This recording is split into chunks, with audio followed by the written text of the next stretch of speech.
Nebraska, a college football game of national dimension. The Washington Huskies, number 4. The Nebraska Cornhuskers, number 9. The winner will have a chance at a national championship. The loser, probably not. Hello again, everybody. I'm Keith Jackson. Pleasure to come back to one of our favorite cities, Lincoln, Nebraska, the home of the Huskers. We've got the Huskies and the Huskers in this one. And since Colorado beat Nebraska here a year ago, the tone has been set kind of for this game tonight, because the loyal partisans have been shouting loudly, it's time to win a big one. Let's find out if the Washington Huskies deserve to be number 4 in the land. Bob Greasy, what do you think? Well, Tom Osborne is nothing short of the winningest active coach in Division I football, but he has lost 8 of the last 12 times he has played a team with a winning record, and he has lost the last 4 bowl games. Some of the fans and some of the players are beginning to question just how good this program is.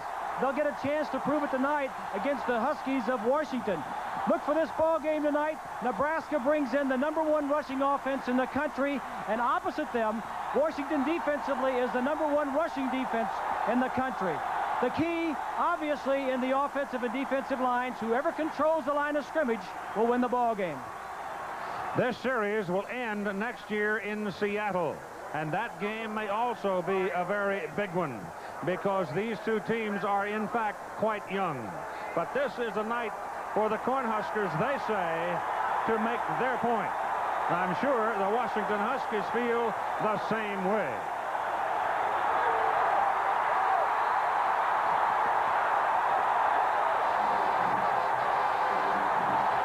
Coach Tom Osborne, his teams during his 18 seasons here have averaged 9 wins per year. They have been to 18 consecutive bowls, but lately they haven't won the big one. That sets the frantic tone for tonight's game between the Huskies and Huskers. Let's face it, to say, this little store located right across from Memorial Stadium in Lincoln has been doing a land office business for the better part of today. You need some bucks, though, because it ain't cheap. Now let's check in with Jackaroo. Keith, how many times have we talked about the 12th man, that home field advantage? Well, here at Memorial Stadium with 76,000 plus and so many sellouts, you would think that Coach Tom Osborne would have had the home field advantage. But he told us that in the last 10 years he doesn't feel he's had it. So on Tuesday at his press conference, he issued a challenge to the fans here. He said, get into the game, be more vociferous, clap your hands, wish us well as we try to go for a victory tonight. Now, I don't know about the Washington coach, Don James, whether he took it all to heart or not, but for the last 2 days, while they were practicing up at Husky Stadium, they played the Nebraska fight song over the track PA. And let me tell you right now, it is deafening down here, Keith. I can tell. We're sitting on top of it. Here are your strengths and weaknesses as Nebraska receives. Well, we told you they led the nation in rushing, 573 yards on the average. And for the University of Washington, they gave up only 67 yards per game last year. Nate Turner, number 22, Tyrone Hughes, number 33, will receive the ball for the Cornhuskers. Travis Hansen will kick it off for the Washington Huskies. The temperature is 73 degrees. The wind is gusting up to 30 miles an hour, and the wind carries the ball almost into the stands as Hansen kicks it off. So they'll bring it out to the 20. It is very comfortable temperature-wise. However, it will go down tonight. And coming out to set him up in the first defensive series is Keithan McCann. He's a big guy, 6'2", 200. He's a Texan from Grand Prairie. The rest of the backfield will have Derek Brown as the I-back, Omar Soto, your fullback, with Turner at wingback, and he's more of a blocking back than he is a wingback. Mitchell opens at tight end. Bostic is a wide out. McKenton hands it off to the I-back. There's that old Husker cutback throw. And broken big by Derek Brown, a sophomore from La Habra, California, takes it out to the 36-yard line. Take a look at the linebackers. 54 is Hoffman. Watch him run around the block. Right here, he runs around the block, and the man comes right up through the hole. That's a big psychological advantage. First play for Nebraska. You get the draw play going. The offensive lineman blocks the defender where he wants to go, and the I-back picks the direction. And it worked beautifully there. Those people up front are big. They try it again. Impman eats him up. Steve Impman just ate him up and drops him for a 2-yard loss. Up front, Wiegert 300, Jensen 305, Scott 260, Shields 295, Orboom 310. That room you see there is the reason why they are so big, because Boyd Epley's strength program here is exceptional. That may be the most sophisticated weight room I've ever seen. Lance Lewis has checked into the backfield now. Omar Soto is leaving, as you can see there, with what appears to be an ankle. And Lance Lewis, who had been sharing time as the starter with Soto, comes in. He's been hurt, and now he shows up as Soto is helped off the field. That could be a big loss because he's a tough running back.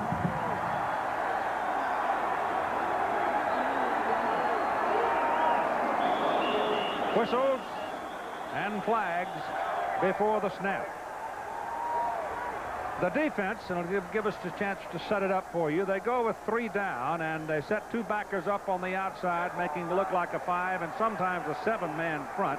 It's procedure against Nebraska, but it's Mason, Rogers, Impman. Those are the 3 down guys, and the backers are Jones, Hoffman, Fraley, and Shields, with Fields and Jones as the outside people. The corners are Hall and Bailey. They play man. Delele will shadow Johnny Mitchell, the quick tight end, and Paukoa is the man who'll take your hat off on the blitz. Here comes the blitz. They throw it into the crowd and get away with it as Tyrone Hughes comes in from the split-end position and makes the catch. There is no gain, maybe a half a yard or so on the play, but that could have been a huge loss. It was a wide receiver screen back to the middle of the field. McCann did a nice job of getting rid of the football, and if Hughes could have broke 1 tackle, could have made a big play. That's a nice play for McCann. This passing game for Nebraska is not sophisticated. That was a chance for a big play with an easy completion. So they're back almost to the original line of scrimmage prior to the procedure call. And they go to the I-back. And the gain by Brown is to the 40 and just across it as Dave Hoffman, the inside linebacker, 54, makes the tackle. And now the Cornhuskers will have to punt. The wind is an element here at Husker Stadium or Memorial Stadium that is never a constant. It's blowing across the stadium, but it doesn't always blow the same direction down below. It swirls around. Dino Bryant is closing in on a record at Washington as a kick returner, and Mike Stiggy, his first punt of the season. And it's a good one. Into the wind, gets a nice tight spin on it. Bryant takes the ball at the 18-yard line. One of his own men knocks him off balance, and he goes down up at the 22. That's a fine kick. 43 yards into the wind.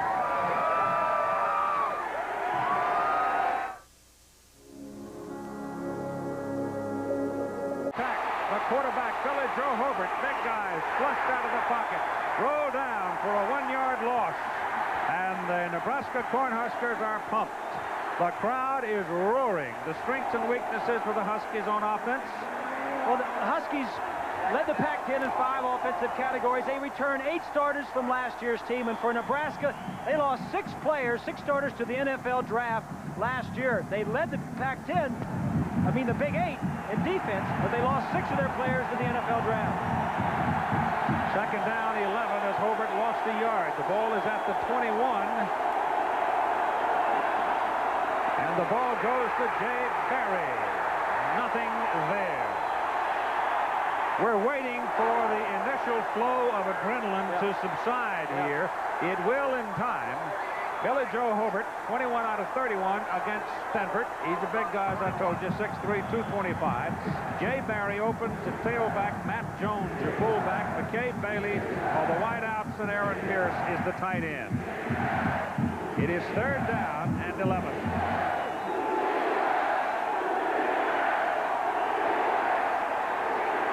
This time, there is time for Hobart.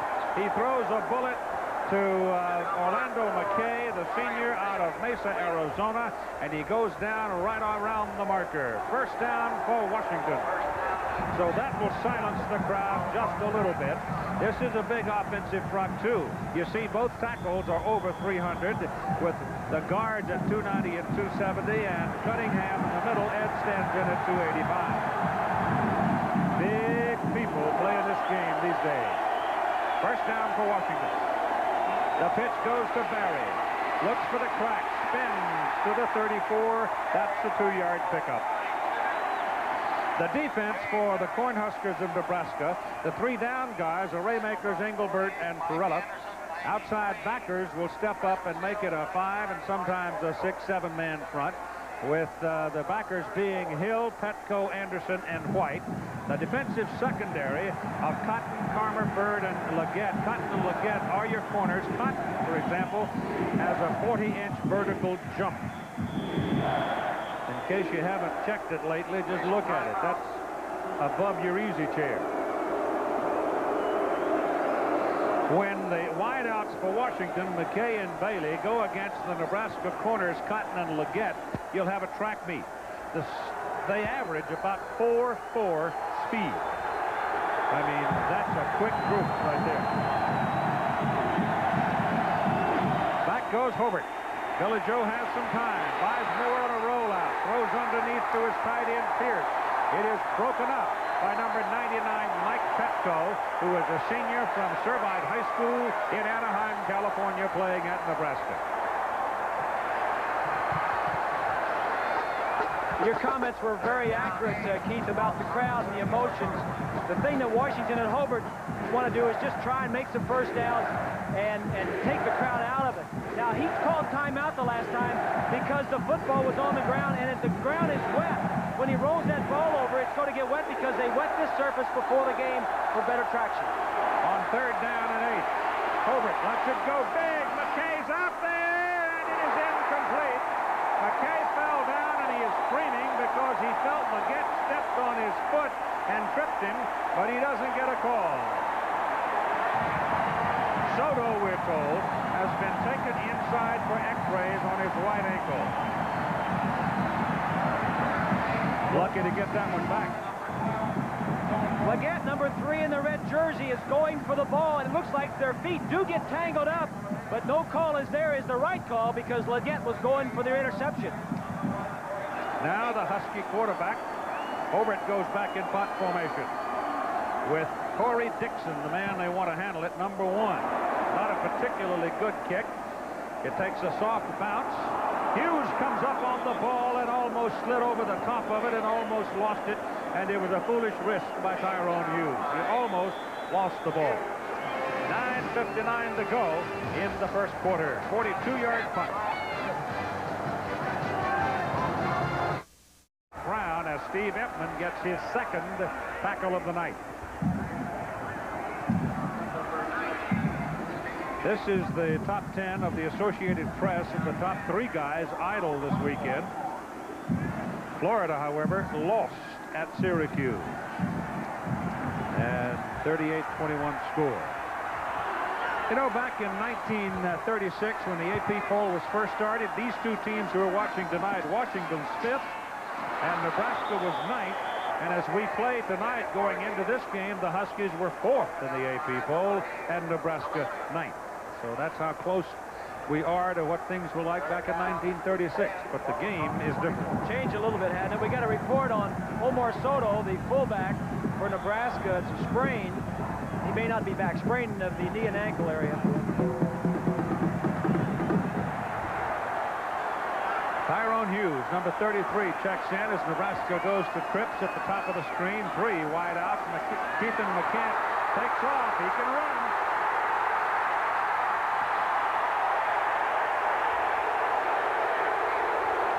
He didn't even knock him down. The crowd, however, responding to the play is hooting and hollering, and McCant wasn't even knocked off his feet. Well, if you can put Nebraska in these types of situations where the quarterback has to drop back and pass, you're going to win the football game. But this is what the Nebraska quarterbacks give you, and that's the ability to run when you drop back. It's almost like a quarterback draw. McCann is not going to throw for 200 yards, but he may run for half of that and throw for half of it. Ennis, this is GW. On the 40-yard line. This is Derek Brown, the I-back. And right now, the Nebraska offensive front is blowing Washington off the ball.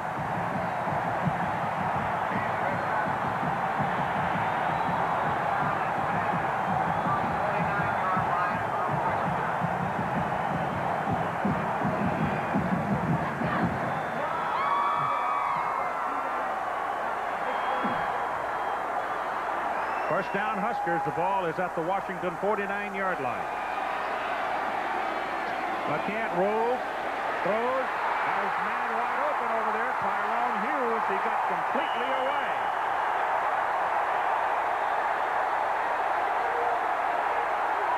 They're picking on Dana Hall, and Hall is shaken up on that play.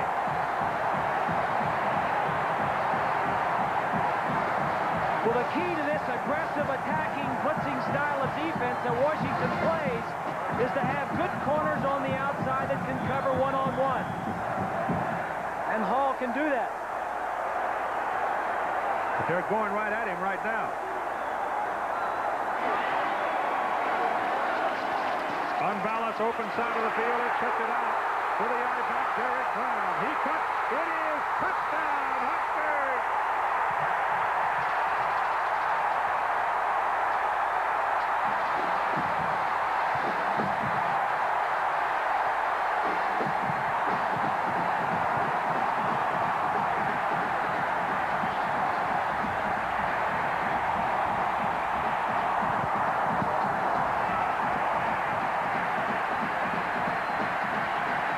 A little option. Block there on Talele, number 8. The wide receiver gets a good block on Bailey. Just stays in his face. And the Nebraska tailbacks, whomever they are, Derek Brown this time, has enough speed to get in the end zone. There have been balloons released all over the stadium, and some of them are settling down on the field. You've got a man down. He's wearing the Washington colors. And it looks to me like it's Dana Hall. And Hall was holding his rib cage a moment ago.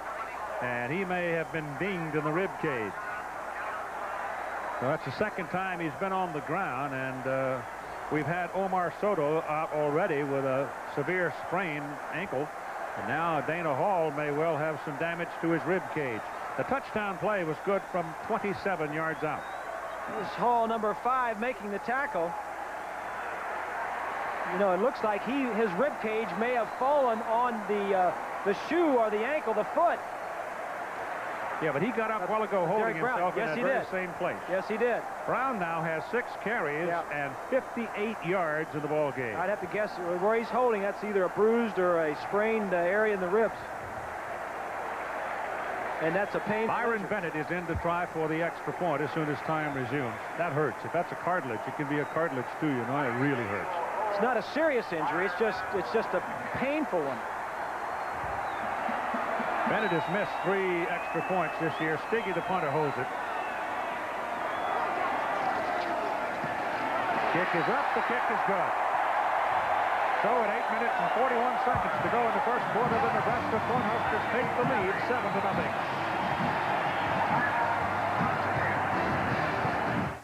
Getting to know. James, 4 for 8, 62 yards, played defensive back as well as the Miami Hurricanes came to Lincoln and lost to the Cornhuskers 20-16. Pretty good quarterback. Now, yeah, it was. 38 years later, here he is. Yeah, pretty good quarterback on the other side of the field, too, Tom Osborne. Played for Hastings College here in Colorado. I mean, in Colorado. Hello. In Nebraska, went on to play in the NFL, as a matter of fact. Tommy Smith and Walter Bailey are your deep people, 15 and 23. Byron Bennett will kick it off. Bailey all the way out at the 16-yard line and knocked down up around the 24. And the crowd is roaring and the Cornhuskers are flying all over the place right now.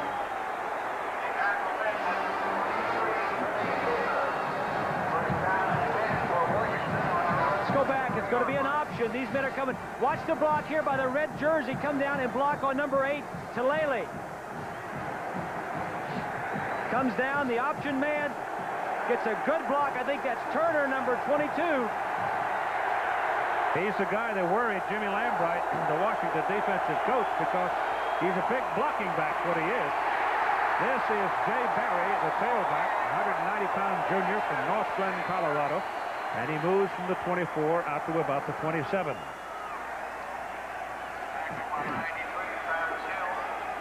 Texas A&M an upset loser today, and there were some stunning scores today.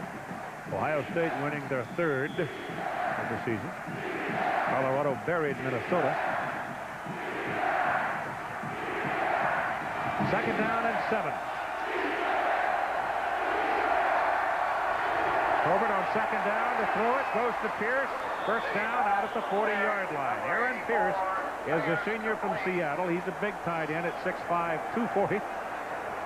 So we figure both tight ends are going to be very much involved in the passing game through this game tonight. Nebraska is out to a first-quarter lead of 7-0. And that's a big point, too, Keith, that Nebraska got out to a lead because it keeps this crowd, the fans, in the ball game. Washington coming in would have liked to have gotten ahead and taken them out of the game, but they are in this game big time right now. That's the way you beat Nebraska, is get in front and then make them play catch-up. But to do that, you got to stop the run. Hobart almost falls down, throws the ball underneath the coverage, and Orlando McKay will go for a 1st down on the Nebraska side of the field. He's inside the 45-yard line.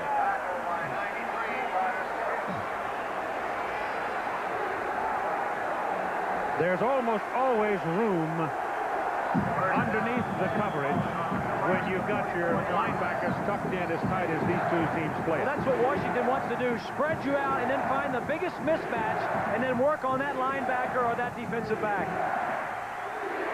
From just inside the 44-yard line, the snap, quick pop, trying to set up a screen for McKay.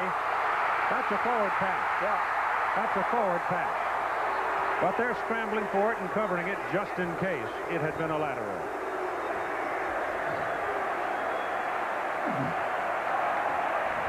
Three wide receivers lined up this way. Number 4, McKay, is just going to take one step.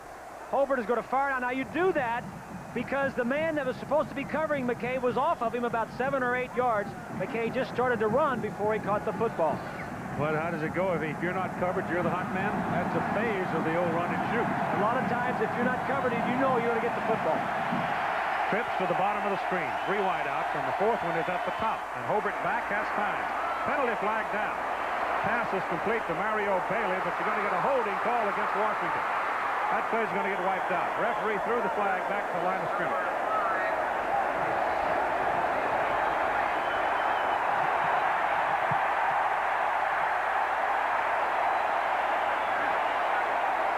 The passing game for Washington, Keith, is really there. Nebraska not adept at this. Here's a linebacker. He's going to blitz. Here's McKay, number 4. Watch him as he goes right into this area. There's not going to be anybody near him. You can't play this way. You can't play pass defense like this. It's got to be tougher than this. Yeah, they'll eat him up. Oh, yeah. Some big mistakes in the coverage for the Cornhuskers. There's Dana Hall. They've scrapped him up. Yeah. So it's a bruised Well, rib. that will not only affect the defensive secondary, but their whole defense, because it's key that those corners can cover man-to-man to allow the blitzes with the linebackers and defensive line. They may not be as aggressive now without him in the ballgame.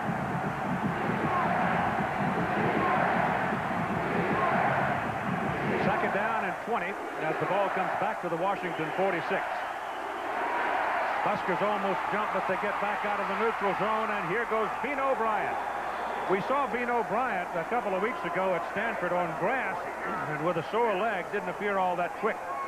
But he's been healing, and you put him on a rug, boy, he's quick. Well, that is one advantage that Washington had over Nebraska, is that they had 2 weeks to prepare for this game. They played Stanford, then had 2 weeks to heal, and also to prepare for the nuances that Nebraska uses. Nebraska didn't have that luxury. They played last week.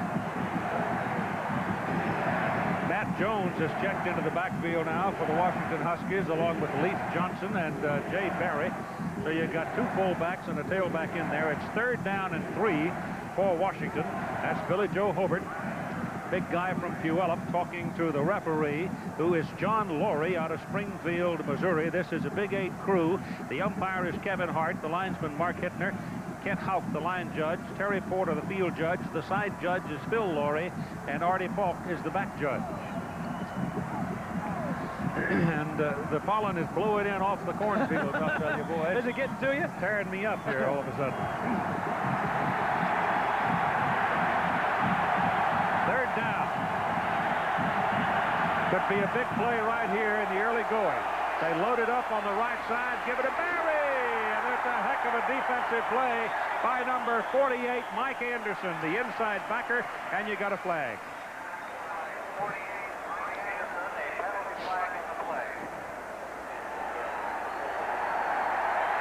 It's a hold, and it's against Washington.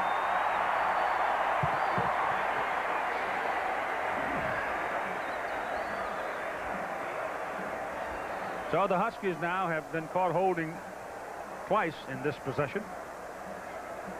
You will not help yourself doing that. No, you certainly won't. That is, when you're on the road, it's tough enough to win, but if you have a lot of penalties or turnovers, you're just fighting an uphill battle. Without that penalty, they're in range of Travis Hansen. With the penalty, no way. Time remaining, 6 minutes and 15 seconds. That's an outstanding graphic right there. He's never won fewer than 9 games or lost more than 3 in any one season. Yeah, but he hasn't won that many bowl games lately. What have you done for me lately? There you go. Hobart's pass is away. Bailey drops it. Didn't drop it. Back there defending was Leggett, and Leggett was right in his face and got a hand on it. So that'll get the punt in order for the Washington Huskies. And the crowd roars for the Cornhuskers.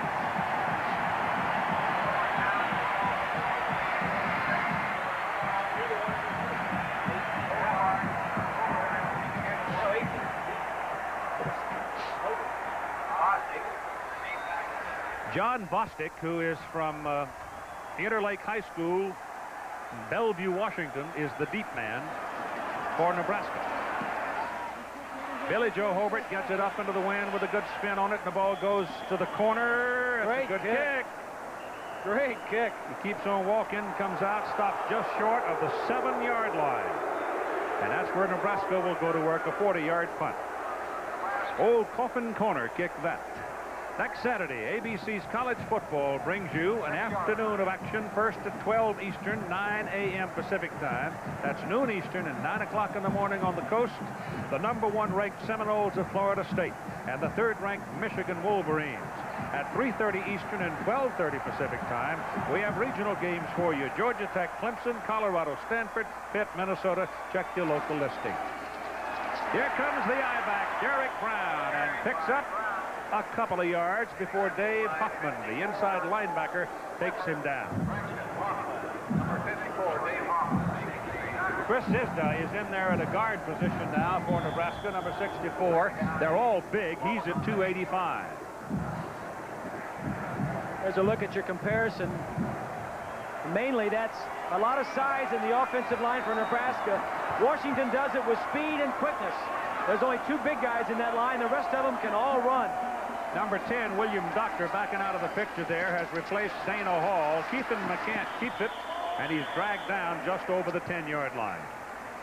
Andy Mason brought him down.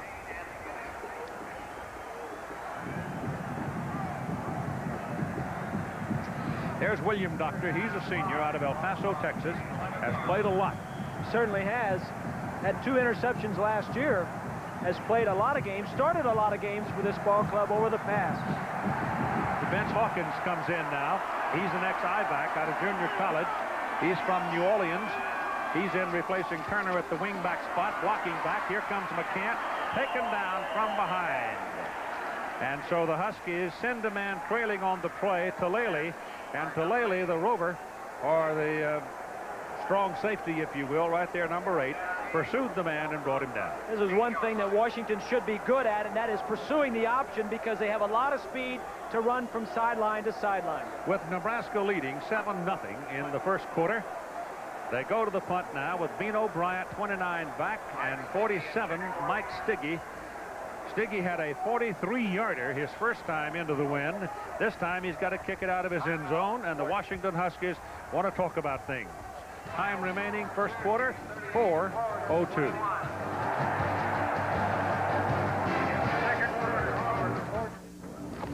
I just read something new. If you're at... It figures that Washington is going to get pretty good field position. They're punting Nebraska from their own end zone. Bino Bryant, number 2 in the nation last year in punt returns, returned 3 punts for touchdowns. Now Mike Stiggy's got to kick it out of the end zone. There's no pressure on him, and he didn't get all of it. But what he did do is prevent Bino Bryant from getting his hands on it. He sure did. But they're going to get the ball inside the Nebraska 40-yard line. It is a 30-yard punt, and the Washington Huskies are camped on the Cornhusker 38-yard line, first down. But Nebraska leads 7-0. Here's Jackaroot. Keith Miles Corrigan, who was talking to the offensive line and the backfield when they were off on that series of downs while the defense was on for the Huskies. Well, he said they're not at all upset with their play so far, except for the number of penalties. He said we've got to reduce those penalties, and we keep drives alive to the TD. Bino Bryant carries the ball, and he is clobbered by number 92, John Perella, a 290-pound junior from Grand Island, Nebraska. There are some fellows swapping paint in the trenches tonight. They certainly are. This is going to be a physical game, no question about it. Both teams are big.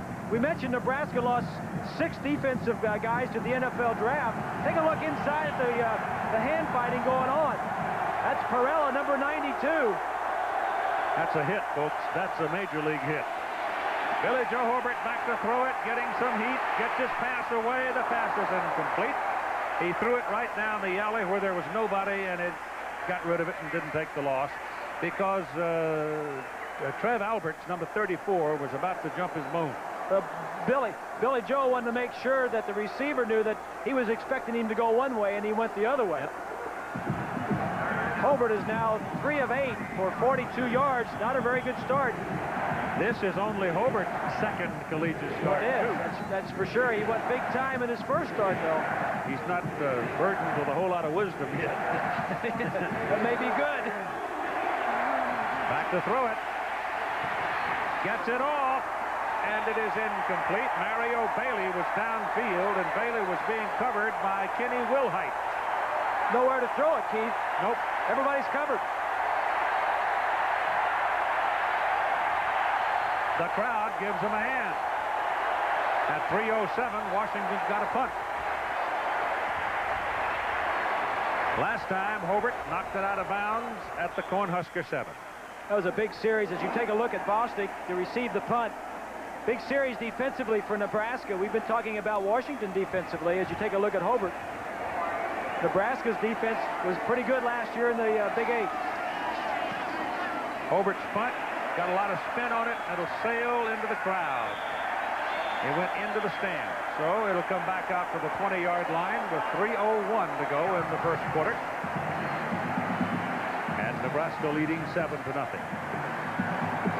It's a harvest moon. At least it looks like a harvest moon.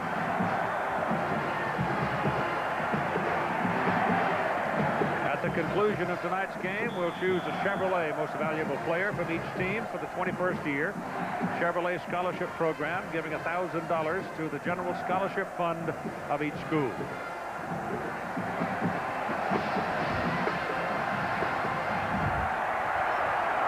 All right, Nebraska coming back to the attack. Keithan McCann hands it off to the I-back, and down he goes. Dave Hoffman, the inside linebacker, getting another tackle. And this time he takes Derek Brown down hard. There's a loss of a yard on the play. Second down, 11. You see, Hoffman led the Huskies in tackling last year. He had 8 in the opening game at Stanford 2 weeks ago. Bostic coming wide to the bottom of the picture. Hughes at the top of the picture. McCant checking off. Little quick drop, wants to throw. Gets his pass away to the sidelines, and the pass is incomplete. Intended for Chris Garrett, the tight end. Garrett in right now, and you're going to see Nebraska go a lot tonight, I think, with two tight ends. Mitchell is not the strongest blocker of the group. Washington may be. Garrett and Lacey behind him are also very good. 3rd down 11 now for Nebraska. Keith, we just get word that Soto, the fullback, has a broken right fibula. Oh boy. So he'll be out the rest of the ball game. And season. And a few more. Yeah. McCant chased out of the pocket.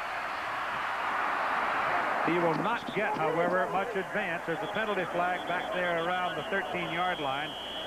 That came out of the referee's pocket and almost surely means holding. And the new rule this year is they penalize you from where the infraction occurred. So let's see what this is. That could mean something. It's holding against Nebraska. All right, now where did the holding take place? That's the next question, and that'll determine whether or not Washington accepts. Well, it's 3rd down. It's going to be 4th down, so they're going to decline it. But if it happened 6 yards behind the line of scrimmage, one of the offensive line pass blocking, it goes 10 yards back from the 6 yards behind the line of scrimmage, so it in effect would be a 16-yard loss. Right. So the Huskies want the ball, and so they put Nebraska back in punt formation, and Bryant waits for it, standing just inside his own 45-yard line. Stiggy had a 30-yarder the second time. First time he had a 43. Little pressure on him, and he hits it. That's a good kick. Really good kick into the wind. Nothing but red shirts looking at Bino Bryant. Down hard at the 41-yard line after a 46-yard punt. Tom Osborne, talking about Keithan McCant, said this. Well, he's always had great ability, Keith. He's, you know, in terms of a good arm and good speed. His problem has been inconsistency, just at times, and sometimes maybe not being quite as sharp on the offense, you know, just knowing when to audible and so on. But he's really made a lot of improvement. Last spring, he began to come on real well, and he's come on even better this fall. And right now is playing very well. Washington Huskies have the ball right now, and they move it as Bino Bryant carries on that little pass up to near the 48-yard line and brought down by Trev Alberts. It's still Nebraska 7-0 with 1:40 to go in the first quarter. It's a little screen pass to Bryant. Nebraska completely different defensively, philosophically, than Washington. They're a bend-don't-break defenses. Nebraska, Washington just the opposite. Attack, blitz, make big plays. 2nd down, long 3. Billy Joe Hobart looking down the middle, goes the other way with it. Pass caught. Great catch by Mario Bailey. That is concentration. Bailey's only 5'9", 170, was covered like a blanket, but then all of a sudden put those great legs under him and went up and brought it down. Hobart got away with that one. That was almost intercepted. He threw it high, so the linebacker couldn't get it. Well, watch Tyrone Bird. He's much bigger, too. Here's a look at the behind the defense. Hobart looks down the middle, looks off Carver, 31, almost picked off. That was close. It went right through Bird's hands. Yeah. They fake it outside. Ball is dropped by the fullback, Matt Jones. They faked the pitch to Bryant, handed it instead to the fullback. Jones had plenty of room to gain about 8 or 10 yards, and he just simply dropped it. Well, somebody might have tipped it going by, but Matt couldn't put it away. And you see the time ticking away in the first quarter. And Nebraska holds the lead at 7-0. 2nd down and 10. Ball just short of the Cornhuskers' 43-yard line, and Hobart throws the pass complete to Orlando McKay. There's a penalty flag down. The gain on the play is down to about the 31-yard line. But let's see about the flag. It came from the linesman.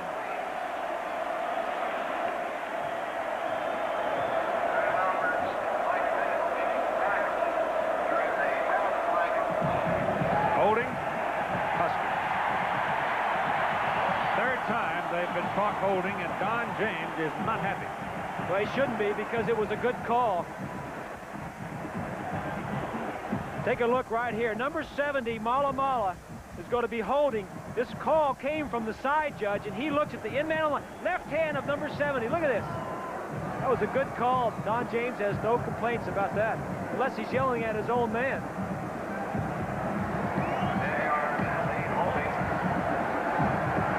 Afternoon baseball scores. Boston now just a half game back of the Toronto Blue Jays. So tightening up, got isn't a race. it? Yeah, they got a race in the National League West too, between the Dodgers and the Braves. Braves leading by half. They play tonight? Yep. Time winding down into the quarter, and I think they're going to let it go, and they will. Hobart, looking at the clock, will not call a play. So after the first 15 minutes in Lincoln, Nebraska, the home team leads 7-0. Dana Hall, the cornerback for Washington, with bruised ribs, lower part of his rib cage, put on a flak jacket because it covers that portion of the bruise, and he's going to give that a try to see if he can. It's like closing the barn door when the horse is out, though. His ribs are hurting, and that's what he's got to overcome, is the pain within. Right. So the Huskies go to work. Hobart's pass. Wynn got a hold of it. He didn't have a good tight spin on it, and you have got to spin the ball when you are working in the wind. Should be used to that, though, up in Seattle. They've thrown a lot of wind. Let's take a look at the first quarter statistics. The score, obviously, in favor of Nebraska. Total of plays are about the same. Look at the rushing yardage, 76 for Nebraska. Washington in a ball game normally only gives up like 67 yards, so Nebraska already over the limit as far as Washington is concerned. They're down at 26 for the Huskies. Hobart pumps it, lets it go for Orlando McKay. It's going to be picked off, and it is intercepted by Kenny Wilhite. The ball was underthrown. The wind got it and fell right into the arms of Wilhite. If Hobart had been able to throw it far enough, McKay would have scored because he was gone. Well, take a look. Man to man, McKay and Wilhite. Wilhite is the number 3 cornerback, but he plays a lot. He's beaten by just a step, but he sees the ball is underthrown. Good vision on the ball and picks off his 3rd interception of the season. Another look. The Cornhuskers go to work from their own 29-yard line. McCant going outside is taken down just about the line of scrimmage. Keithan McCant, 5th-year senior from Grand Prairie, Texas, 6'2", 200 pounds. It's a good look at Wilhite. Again, the defensive philosophy fits right in with Tom Osborne. The offensive philosophy, that is conservative. They don't throw many passes, and they don't do a lot of things on defense to allow big plays to happen. They're leading right now 7-0 over the number 4 ranked team in the nation, the Washington Huskies. Florida was defeated today in Syracuse. USC lost today to Arizona State. McCant still has the ball after a good fake. Gets pressure, throws behind the tight end Chris Garrett, and it is incomplete. Hickman has 3 tackles in the ball game so far. He was closing in on that one, and McCant heard the earth, felt the earth tremble, and got rid of it. So look at McCant in the first game against Stanford. He batted the ball up into the air and intercepted it. He says, I didn't know what to do with it after I caught it. He says, I got to work on that in practice. Washington so far has had its tango offense going, but Nebraska, on the other hand, took one in for the touchdown on a 27-yard run by Derek Brown. Otherwise, they've been pretty well shut down, too. There's probably a checkoff, Keith, where Washington had all 11 guys up on the line of scrimmage. McCant checked off, hoping to get a quick trap up the middle, split the defense, and get down the field, but no such luck. How do you read the battle along the line of scrimmage now? Is it beginning to even up? It's about even. Nebraska had that one drive where they got 2 key runs off. Aside from that, it's even. Sticky is back to punt. Vino Bryant back to return it. Kick is away with the wind, and he'll knock that one out of the county. It's over Bryant's head, headed for the end zone. Turning back up the field, down at the 3-yard line. What a spectacular spectacular kick.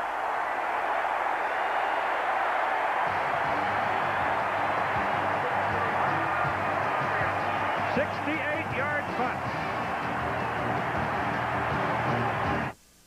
They're the worst team in... Well rested. He didn't punt the first 2 games.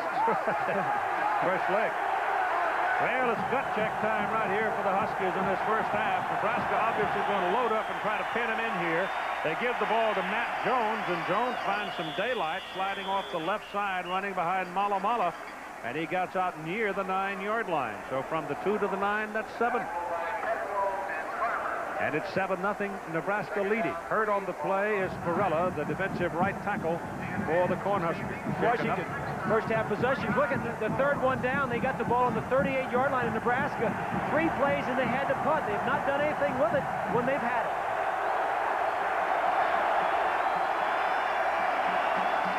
Tailback Barry. Jay Barry is spinning in the crowd, and he's close to a first down. If the mark stands where the linesman has put his left foot down, it's going to be first down, Washington.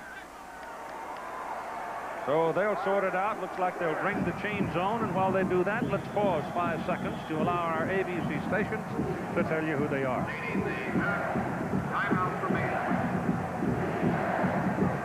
This is KOMO TV4 Seattle. I don't know if that's the old left foot, right foot gig or not, but he put his left foot down, and it looks to me like he's marked it somewhere in between the 12 and 13. And he did, and it is the first down. 12:27 to go in the second quarter.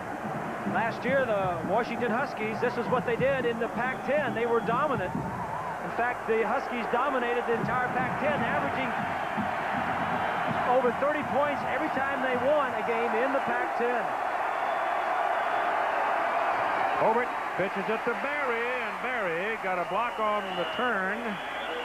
A good block from Mala again, who was rolling around, and also the pulling guard, Rungan. Raymaker's on the tackle. Ball close to the 18-yard line.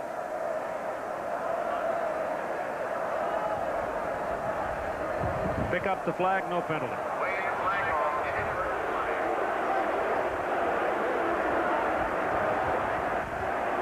The speaker system within the stadium, which the referee works from, is not working. It's been a bad day all over the country for referees' mics, I think. Jones in motion, give the ball to Barry. Barry trying to get outside, turns inside the 20, dives, and he may have another first down. It'll be close. They may need the chains for this one. Aaron Pierce was upfield throwing a block. Mala showed up more and more here in leading the running game for Washington. That big tackle. It is a first down. They need a good running game, Keith, because you cannot put the pressure on the young sophomore Hobart. Billy Joe, he had a good game this first game, but you cannot put him on the road in a hostile crowd in this situation. Expect, hey, go out and win the game for us. You got to have some running yards. Bean O'Brien checks back into the backfield now. He is the single back for the Huskies. He's got the ball on a little tailback draw. Pops out of there. First down, Washington up across the 40, and near the 40-yard line. They're going to mark him short of it at the 39. He was a half a whisker away from a real big game. He just popped out of there, didn't he? Yep. First arm tackle didn't do it. He was gone. Bryant is only 180 pounds, but he's a very sturdy, tough 180 when he's fresh. But he cannot take the pounding. Look at Nebraska, what they did in the Big 8 last year defensively. 5 plays, Washington picked up 38 yards here in this possession, and whistle stop them on that one.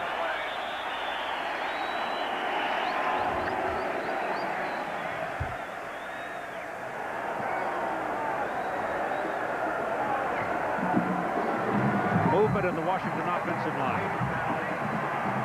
Clock shows 11:05 first half. Nebraska 7, Washington nothing. That's the 4th penalty. And 40 yards on the Huskies.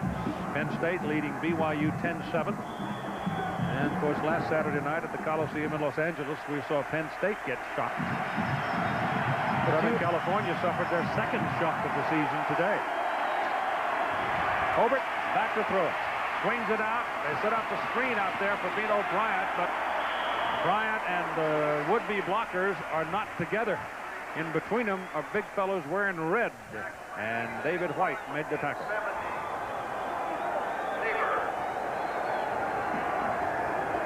Second down, 13.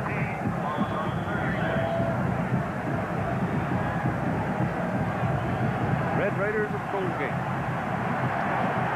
The Duke Blue Devils playing tonight. Second down and 13 now. 4 wideouts as the tailback moves out there. Hobart's pass drilled down the middle to Mario Bailey. Looking for some help. Bailey goes to the sideline. Picks up a first down for Washington at the Nebraska 39-yard line. Curtis Cotton saved the touchdown. Mario Bailey very wisely was looking for help over there from Bino Bryant, and he almost got it. That time Nebraska came in, went man-to-man underneath, and they're just not quick enough. The secondary and the linebackers, right there is number 5 getting away from, that's Cotton, number 9. The Washington receivers just too quick. On first down, Hobart turns and gives it to Bryant, and Bryant pops out of there again.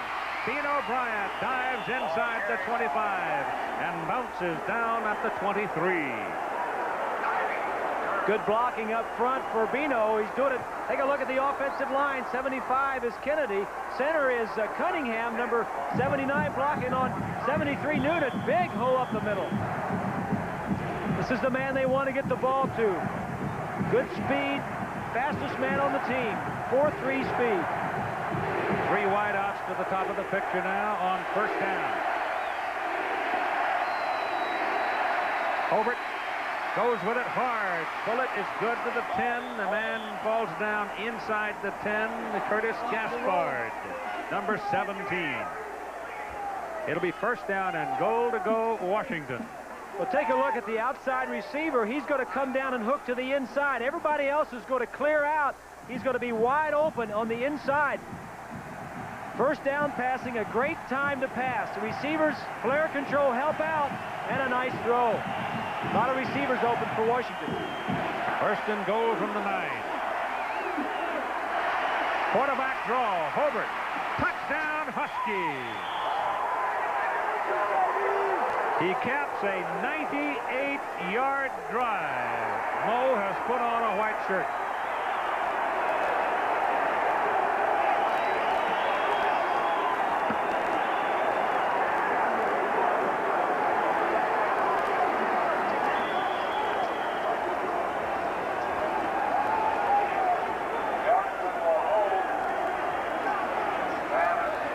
The advantage of a quarterback that can run, and both teams on the field today have that.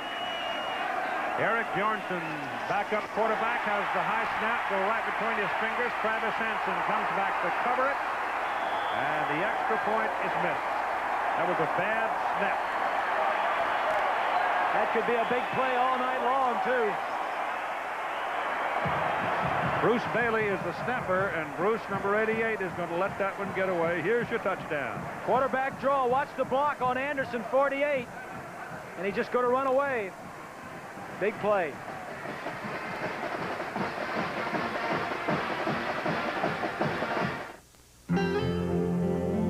Prop masters and yards, including the run for the touchdown. From 9 yards out, Nate Turner and Tyrone Hughes will be the deep people here for Nebraska. Hughes is 33 and Turner 22. And Travis Hansen will kick it off. Nebraska still leading 7-6. That was an impressive 98-yard move by the Washington Huskies. Big time. Short kick goes to about the 13, and hustling on down the field is Tommy Smith. And Tommy Smith takes Tyrone Hughes' legs away from him. Let's go back to that touchdown, Keith. It's a good call. It was man-to-man coverage. These defensive backs are covering these people. These two safeties are going to split, go to the outside. This linebacker has his tight end. Nobody has a quarterback as he's going to go in right in between them. Nobody is assigned to cover the quarterback. A play that is called at the right time. Everybody has their backs turned away. Nobody assigned to the QB. Mickey Joseph comes in at quarterback now for the Nebraska Cornhuskers, his first appearance in the ball game. He is considered by some the better passer. He is quite good on the option as well, not as big as Keithan McCann. Derek Brown is the I-back, and he carried on that last play. Mickey Joseph is a senior from Marrero, Louisiana, at 5'10" and 180. Joseph's the better runner, not the better thrower. I mean, this kid can run the option. He's faster afoot than McCann, but not as big and strong. That's for sure. I'm still struggling with the pollen. He was a starter all of last year, was Joseph. Got hurt in the last game of the year against Oklahoma. Didn't play in the bowl game. Started off the year the #1 quarterback. 3rd down and 4 for Nebraska. Joseph going to the outside, throws his pass. The pass is incomplete. And he got some pressure from Donald Jones, number 48. Jones forcing him to get rid of the ball before he really wanted to. And so they'll have to punt again. Now Tom Osborne showing some concern, because with this big crowd roaring and his team all pumped up, they pretty well owned the first quarter, but now the Washington Huskies have started to assert themselves, and that 98-yard march for the touchdown. Bino Bryant back to return the kick. Mike Stiggy, his 5th punt of the night, the last one with the win, went 68 yards. Bino Bryant backed up and gives him 50 this time. 55 yards between the two. This is a mile high into the night sky, and Bryant, showing very good concentration, is able to make the fair catch. You got a flag thrown over on the far side of the field. That was a 50-yard punt. No return, obviously, on the fair catch.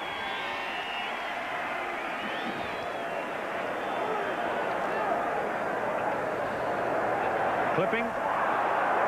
It's against Nebraska. That's unusual for the punting team. Unless he made the wrong call, unless he pointed the wrong way. You don't. And Tom's saying, wait a minute, we clipped? Come here, I want to talk about that. Yeah, he's changed it. Yeah. Now he's going back the other way.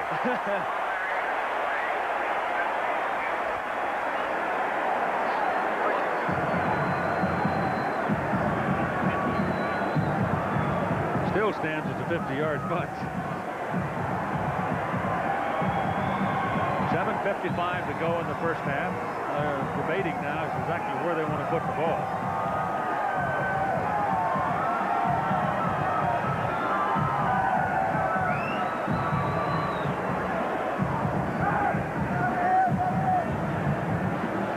The ball is in the possession of Washington, in case that's wandered through your mind. Bino Bryant made his fair catch back around the 26, 27-yard line. And that's where your penalty is going to be assessed from.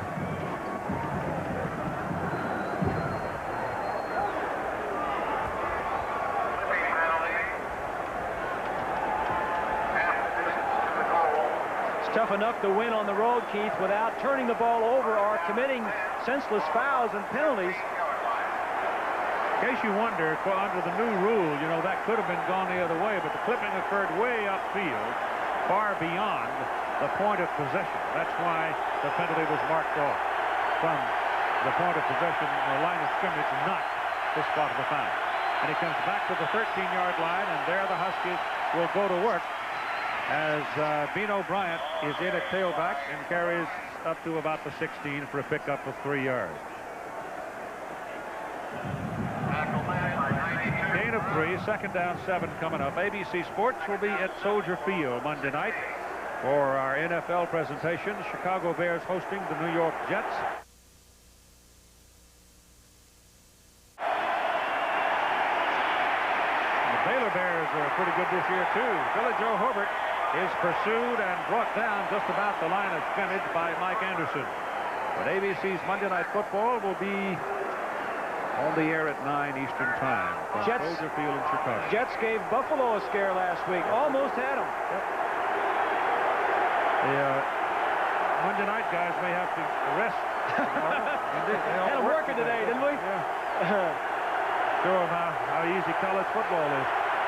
Tell you, the toughest thing is people every week. they snap the ball a little bit quicker in between play, from one play to the next. 3rd down and 5. Hobart back. Looks, got a man. Going to be enough for the 1st down as Mario Bailey makes the catch at the 13. I mean, that's a 23. And I don't know if I called it too soon or not. He had to get precisely to the 23-yard line. Here's what they're doing right here, man-to-man. The 2 receivers outside clear out, and man coverage is just going to break to the outside. Hobart flushes out a little bit. Strong arm gets it out there. Didn't get his 1st down. Didn't get it. Nope. Corey Dixon drops back to return for Nebraska. And Billy Joe Hobart is your punter. Gets it up high. Dixon's first acceptance of the ball. He handles it all right at the 38. He can fly. And he is caught. And I mean, it's a good thing Hillary Butler got a piece of him because he might still be running. 39-yard punt.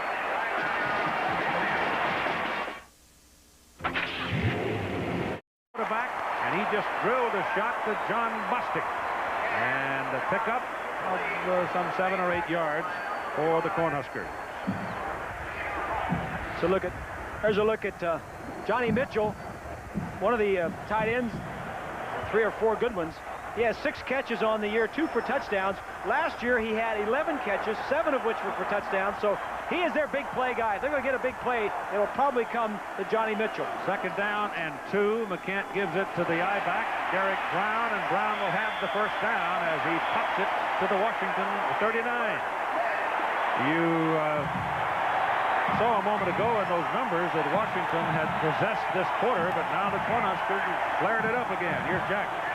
Keith, until this series, of course, as you could see, it looked as if the offensive line of the Nebraska Cornhuskers was not getting off the ball properly. But Tom Osborne took them over to the side during that last series of downs and diagrammed the plays. He was very upset with the fact that they weren't blocking properly. He took them point by point through the steps through a series of plays for this next offensive series. That's the first down in 5 possessions. Tomorrow night, Premiere Week continues on ABC with the all-new season premiere of Life Goes On, America's Funniest Home Videos, and America's Funniest People, plus the world premiere movie, The Untold Story of Marilyn Monroe's first husband, Marilyn Henry. All tomorrow night on ABC. A 7-6 ball game with the temperature going down now, and ultimately we'll get to the low 40s or possibly the high 30s, the weatherman says. So autumn is in the offing in Middle America. Last week at this time, Tom Osborne had about a 35-point lead and had his 3rd team on the field. In fact, the last 2 weeks, beat Utah State and Oklahoma State by big numbers. They knew it wouldn't be that easy here tonight. Jim Lambright just brought his entire defensive unit to the sideline, and he and the defensive coaches had a serious conversation with them. So let's see what they've cooked up. As McCant rolls out, gets some heat. Hoffman's after him. Hoffman's got him. Hoffman gets in behind the line of scrimmage at the 44-yard line.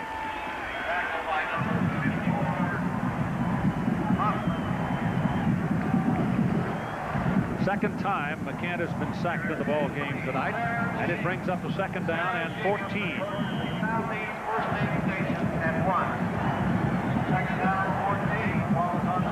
That big Lance Lundberg that's blocking out the view.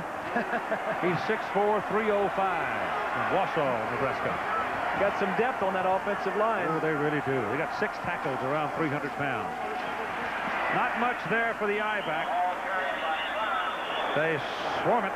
Nebraska's option will drive you crazy. Any option will drive you crazy. And Don James, in our conversation yesterday, had this emphatic point about the option. Everybody knows that the option is still the hardest play to defend against. I don't care what they put up. The hardest play is the option. And they've got ways to run option weak, option strong, but they've also got a way to take the onside guard, the fullback, and the lead back and get 3 guys in front of the quarterback on option. And we haven't figured out a way to break all that down and get to the quarterback. McCant back. There's the first fake. Wants to go deep with it. Goes for Bostic in the corner. He's got it. Touchdown, Nebraska. Bostic beats Bailey. That's a kid from Bellevue, Washington, across the lake from the university, who just burned his hometown team.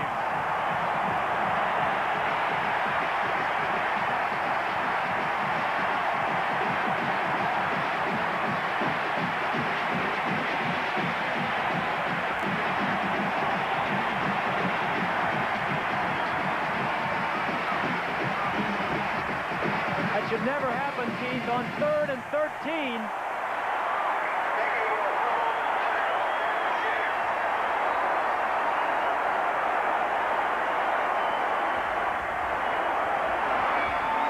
Bennett for the try. Is good. That makes that missed point by Washington look tough now, 14-6. Bailey got lost. Two tight ends. Here's one and here's the other. All of these guys are looking for a run. Now, what have you got left? You've got these two guys out here playing man-to-man. He's just going to come down, break to the inside, and go deep to the outside. That's the respect that Washington has, even on 3rd and 13, for the run of Nebraska. Give credit to McCant. He gets deep, and Bostic gets open. 42 yards on the play.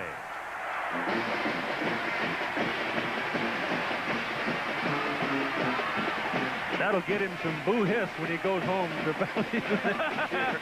That's the truth. Big play.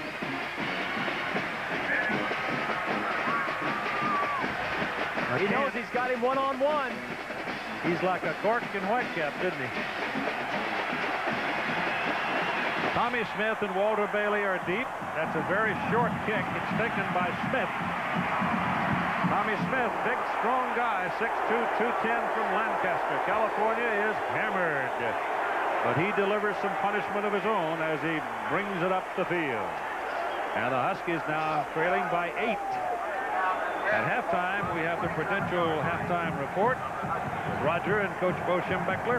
We'll have the news, scores, and highlights from around the country and the conversation with Florida State head coach Bobby Bowden, headed for his big one next Saturday at noon for the Michigan Wolverines, which you'll see here on ABC. 27-yard line, Hobart back. Throws it underneath. Orlando McKay. First down up near the 45-yard line. If one of those other two people in the center of the field had peeled back, McKay might have scored. But they didn't, and he's down at the 44. Washington now, Keith, into the wind, has gone to the shorter possession-type passes, or the slants, because of that wind. Try to catch it short and let the receivers run with it. Hobart. That's intercepted. Second one of the night. Tyrone Leggett. Intended for Curtis Gaspard. Penalty flag back upfield. Well, let's see what that's about. Let's see this flag up here. It is declined. Nebraska takes the ball. Take a look from behind. The defense, Hobart looks to his left the whole way. He throws it to the open spot, but Gaspard doesn't get in there. If he would have hooked into the inside area where he was supposed to, the ball was thrown there. You know, quarterbacks, Keith, throw to spots in open areas, and he was throwing to the open area. That was an easy interception by Leggett. Calvin Jones shows up now. He's 5'11", 205-pound redshirt freshman from Omaha. And he's a little bigger and stronger than Derek Brown. Maybe not quite as fancy, but he'll hit you a lick. Keithan McCant runs away from the pressure. He'll run it out of bounds. Ball carried by McCant, forced out of bounds by number 90. Steve Empman involved in the play. He's an outstanding player. Was the co-defensive player of the year in the Pac-10 last year.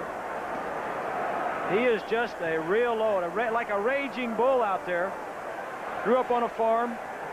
Says he'll go back to the farm once he Finishes his NFL career. Finishes his NFL career is right. Says you'll never get. He says it's in my blood. I'll always go back. 2nd down and 8. McCant underneath. Bostic. I would think the Huskies would dearly love to paint his helmet. He gets a little sassy when he gets up from that one. Washington won the Rose Bowl last year. Nebraska not impressed by the Rose Bowl winners over the years.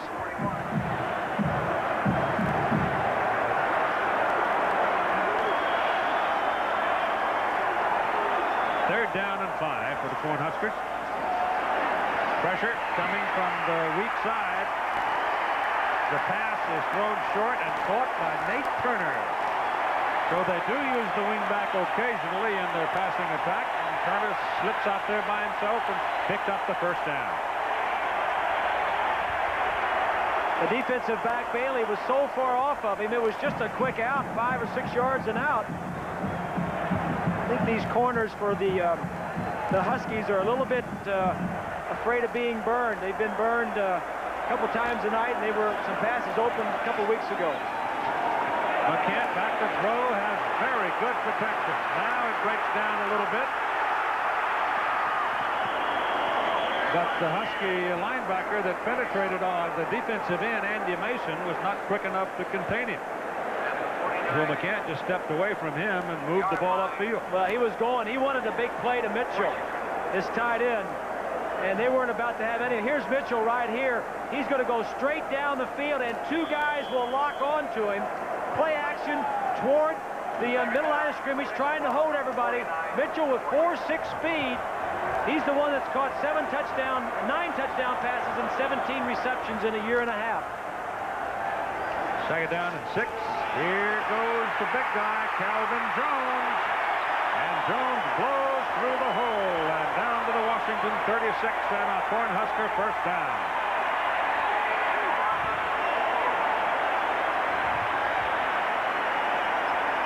Edmund is 90. Talele is number 8. Garrett is 80.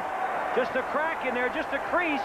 There aren't going to be any big holes in there this week. You know, Tom Osborne doing a great job of calling the plays, mixing run and pass, throwing on first down, short and deep.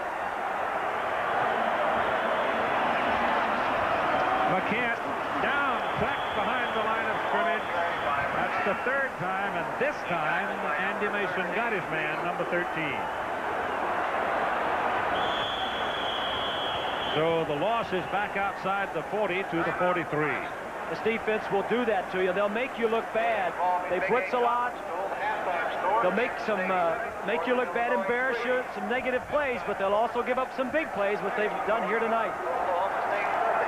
Nebraska calling the timeout, has 1 remaining at 1 minute and 15 seconds left to play in the first half.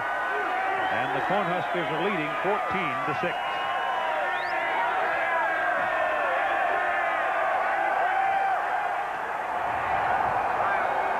Osborne, who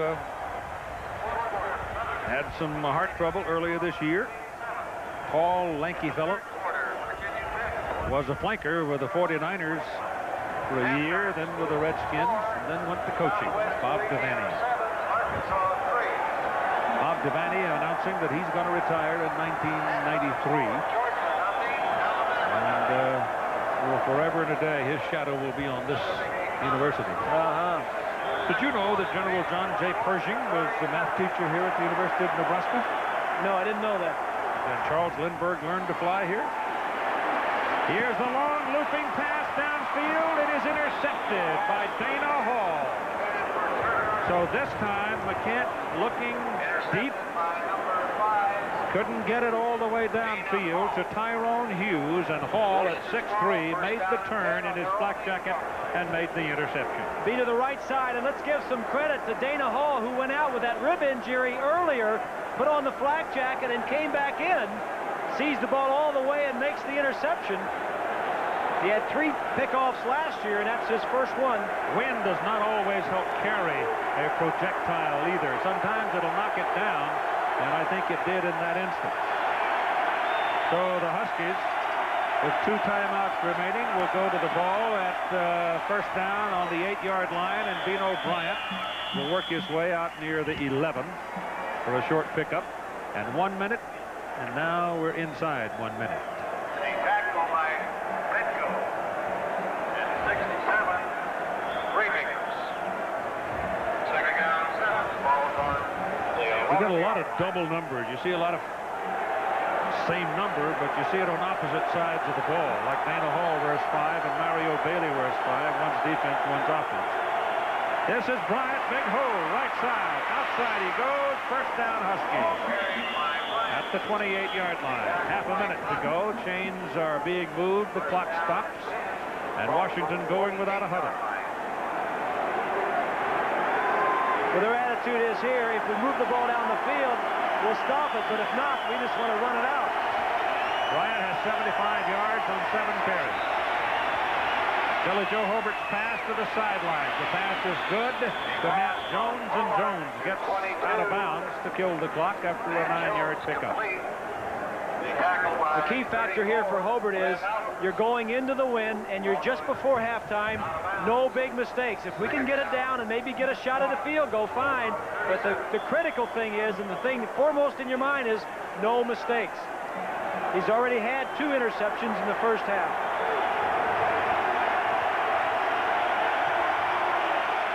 Second and 1.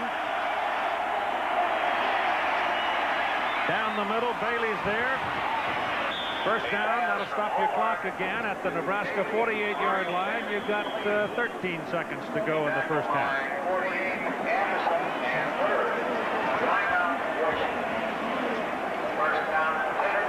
Looks like they may take a timeout here. They will. They have 1 remaining. So Hobart comes to the sideline to talk. Hobart's a big, strong kid, has a strong arm, likes to throw the ball, is more of a gambler type.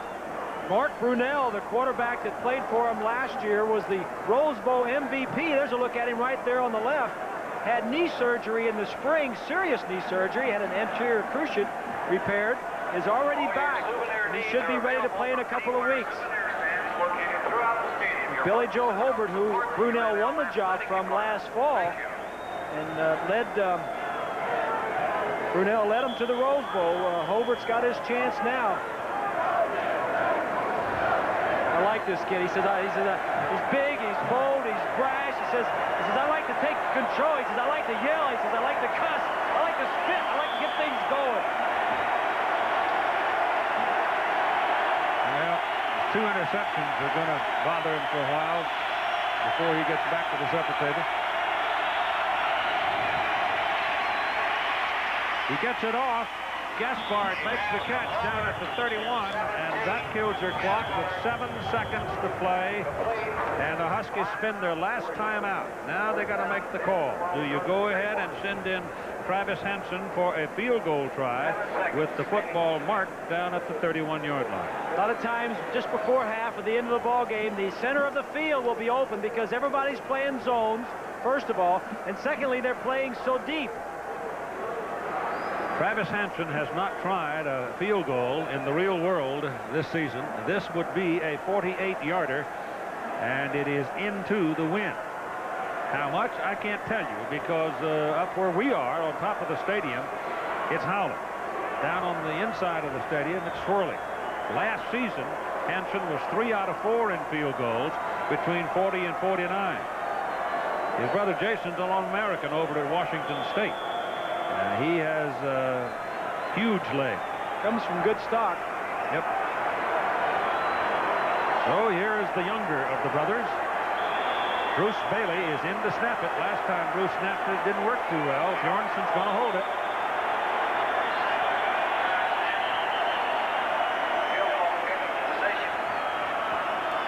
Now Nebraska trying to chill him a little bit. They call a timeout. Nebraska spending its last one. The Huskies don't have one either, and it doesn't really matter because you've only got 7 seconds to play in the half. First quarter belonged to the Cornhuskers. The second quarter pretty much belonged to the Washington Huskies, except for 1 big play. Exactly, and that's the type of defense Washington plays. They're going to make you look bad, or they're going to give up some big plays, and Tom Osborne does a good job of calling the plays. And Don James was saying, you know, the thing he was concerned about in the Stanford game, the first game they played a couple of weeks ago, was that Stanford had a bunch of people open. The quarterback didn't hit them. They've connected here tonight.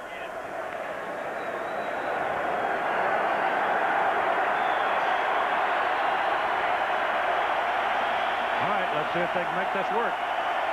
49 yards from where they put it now, at the 39-yard line.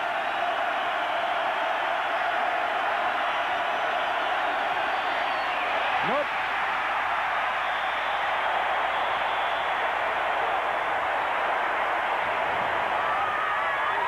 I don't know if it was a good hold or not, because he didn't get much on that ball at all. He just kind of squatted and went into the end zone. Nowhere near the goalpost. Snap was a tad high. I think it was down all right. He just tried to overkick it into that wind and just kind of kicked a knuckleball. Hit it probably too much in the middle of the ball. So it's no good, and the Huskies are turned away. Nebraska will get one snap with 3 seconds to go, and the Cornhuskers lead by a score of 14-6. Oh, look at this. McCann throws, and it goes to Calvin Jones, and Jones is going to get a first down. He gets a nice chunk of yardage to go into his first half total, but the play is done for the first half. We'll be back with our halftime activities after this message and the word from our ABC station. Washington ranked 4th coming into the game. Nebraska ranked 9th. It is Smith at the 12. And out to the 23, and there the Huskies will go to work. There you have halftime statistics. Take a look at the total yardage. Washington with 270 yards. Nebraska with almost 200. The 2 turnovers belong to Washington, only 1 for Nebraska. Penalties, 55 yards for Washington and only 5 for Nebraska. Bino Bryant is the tailback. Matt Jones, the fullback. Over pulls the trigger. With wideouts are Bailey and McKay. And he pops out of there.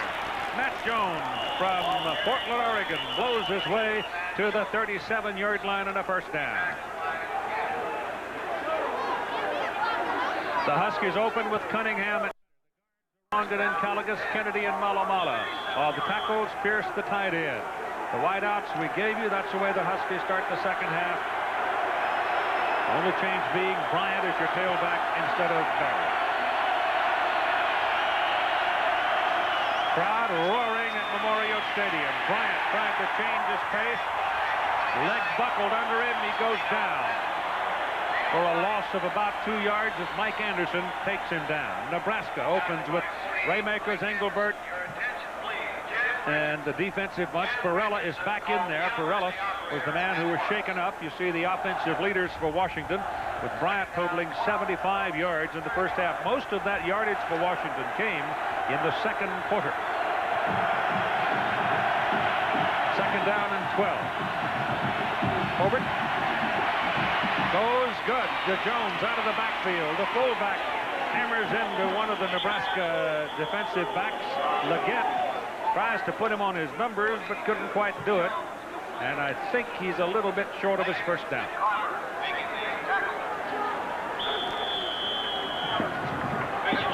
Take a look at the defensive leaders for Nebraska. Anderson and Carmer with 6 tackles apiece. Leggett and Wilhite with 1 interception.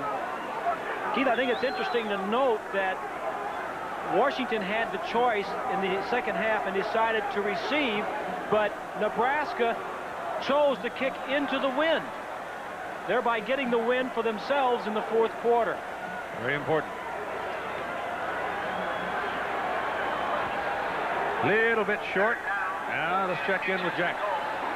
Keith, we talked to Don James before he came out here, and he said offensively, although they didn't produce a lot of points, he was pleased with their efforts. Defensively, he couldn't say the same, though. He said, we've got to contain the quarterback, keep him back in the pocket. That's what he feels is most important and be the decisive factor in this second half. First thing he's got to do is put a touchdown on the board and get back in the hunt and quiet the crowd a little bit here in the second half. It'll be third down and short. meaning about a foot. Bryant is single back. Hobart slips over to the right side and rides behind Cunningham and Caligus for the first down. Ball will be advanced up to around the 48, and the Huskies will start a new series. Lincoln Kennedy, 75 there, is 6'7", 325, a junior from San Diego. Aaron Pierce, the tight end, is the man hurt on the field for Washington. A big tight end, caught a couple of passes, 6'5" and 240, and they're working on a leg. Scoring summary in the ball game: Nebraska broke on top as Derek Brown, the I-back, capped off a very impressive drive with a 27-yard dash for the score. Washington answered as Billy Joe Hobart ran a quarterback draw up the middle, but the extra point on a high snap was missed, and that's where we are right now, 14-6, and Pierce is walking off the field.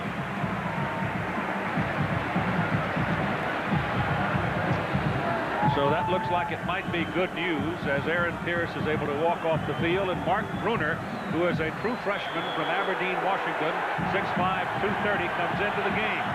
They really like this Bruner. No remaining back as Bryant comes outside to the left. Hobart pumps it up. Got Bailey down the middle. Bailey is at the Nebraska 28-yard line, brought down by Steve Carmer. He's a dynamite player, Mario Bailey. They spread the field that time. No back in the backfield, Keith, and they just spread them out. No backs back here. Here's Bailey, right? He's going to go straight down the field. Now watch as the secondary gets spread out, covering the entire width of the field. Looks off the free safety, and a great play there.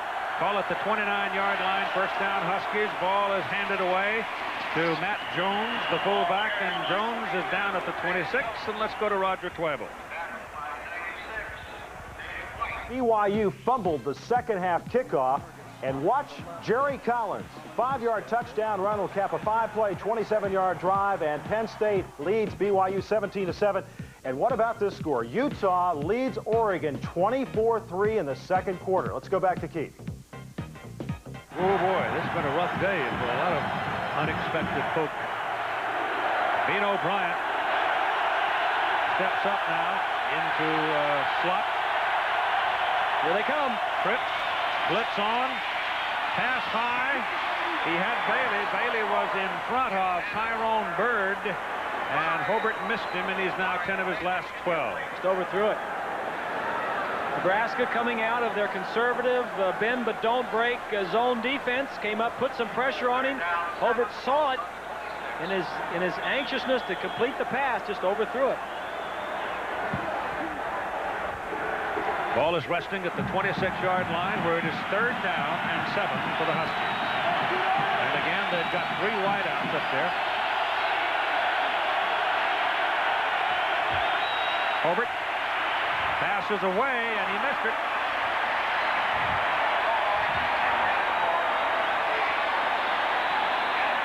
The last 2 passes were not very well thrown.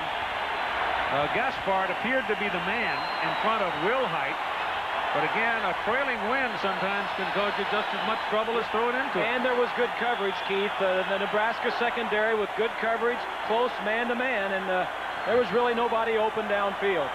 So Travis Hansen is in to try a 43-yard field goal. The field goal tries and the extra points have been an adventure tonight for Washington. They get it down this time, and Hansen nails it right down the highway. At 12:27 to go in the 3rd quarter, it is now a 14-9 ball game. Still Nebraska. Is putting it down on the tee to kick it off. Tyrone Jones and Nate Turner deep to receive it. Hughes is 33 and Turner is 22. And somebody's going to have to hold that thing because the wind keeps blowing it off the tee, and Mario Bailey comes up to do it. I don't know if it's Bailey or Hall. Somebody's holding it.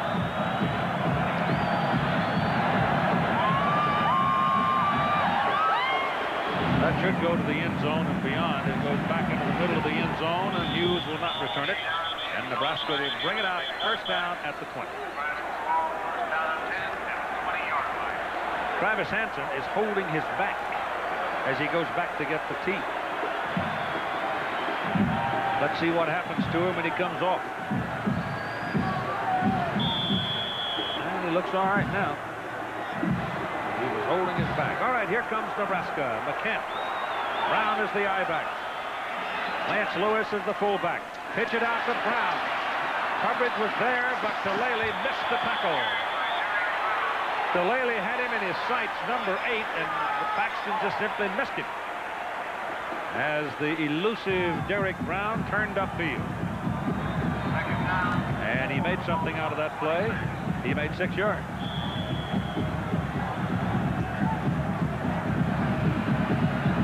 They are working on the Washington place kicker, Travis Hansen. He did something to his back. McCann turns it to Brown again, and boom. How do you do, Messrs. Impman and Rogers? Tyrone Rogers, the middle guard for the Washington Huskies, played against Nebraska as an Oklahoma Sooner down in Norman in 1988.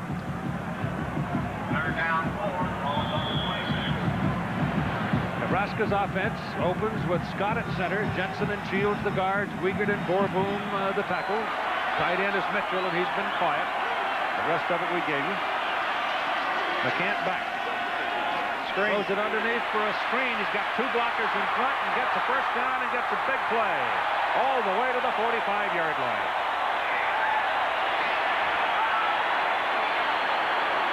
Nice call by Tom Osborne. It works against zone, but not against man-to-man because the man is up there in his face. But this time, Washington dropped off in a zone. There's Hoffman out there against the screen. That's Jensen, number 69, with a nice block and a first down. McCann throwing on the run just beyond the reaching hands of Hughes. Incomplete. Here's Roger again. Thank you very much, Keith. Georgia at Alabama. And Siren Stacy will go around the left side, 4 yards in the touchdown run. It was set up by Stacy's 20-yard run 2 plays earlier. 7-0 Alabama in the 4th. And in Baton Rouge right now, Vanderbilt leads LSU 14-13. Let's go back to Keith and Lincoln. It is not a happy time right now in Baton Rouge, the town of the Red Stick. McCann under pressure. Throws it away.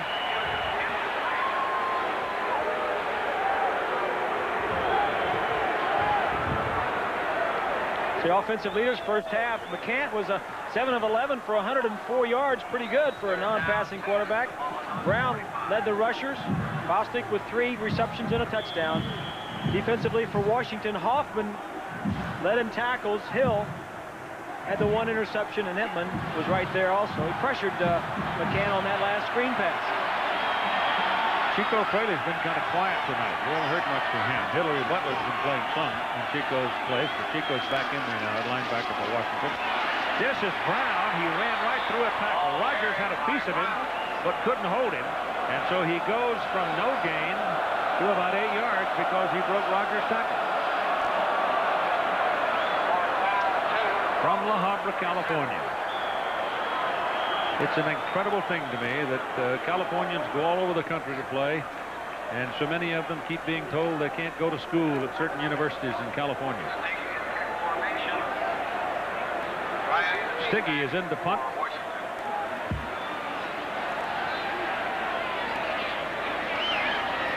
He's had a pretty good night in this windy night. That's another fairly good kick under extreme pressure. And he gets that knuckleball floating around, and it's fair caught at the 21-yard line. 5-point lead for the Cornhuskers.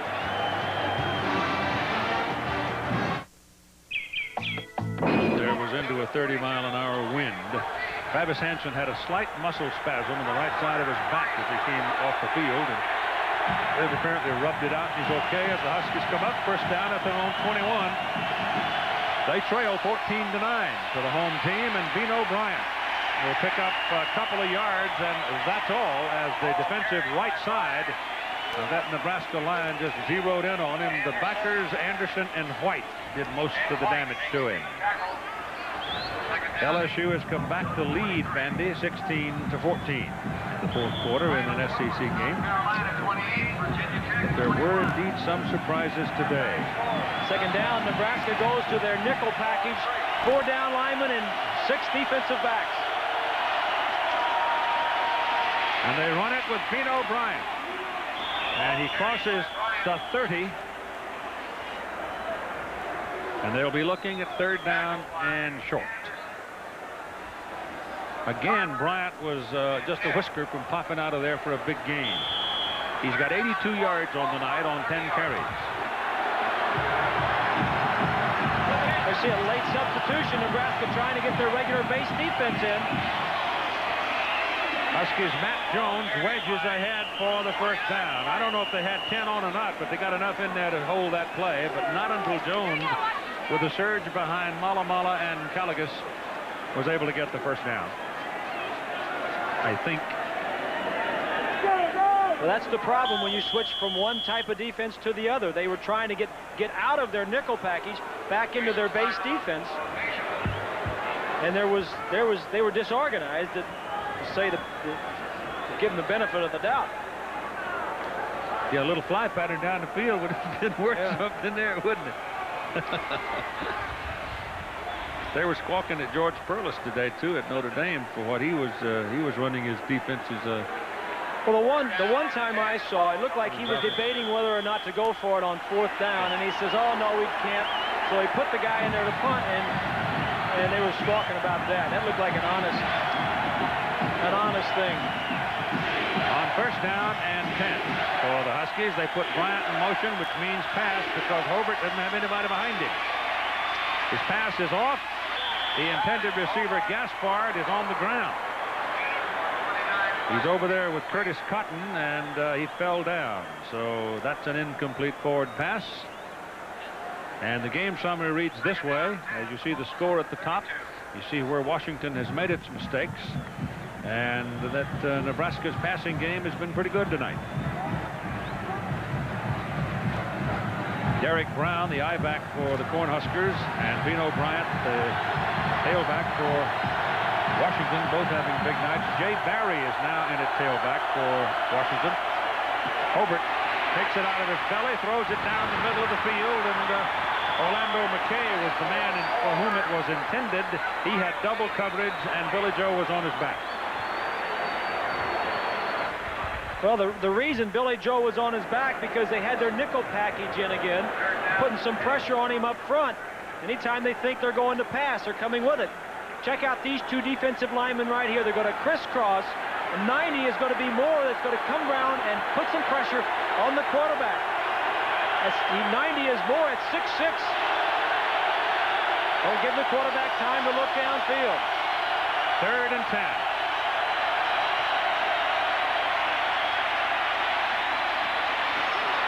Pass was tipped, I think, at the line of scrimmage.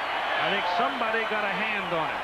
It might have been Engelbert, but the ball fluttered down in the vicinity of Gaspard, incomplete, and it is 4th down. Should have hit him.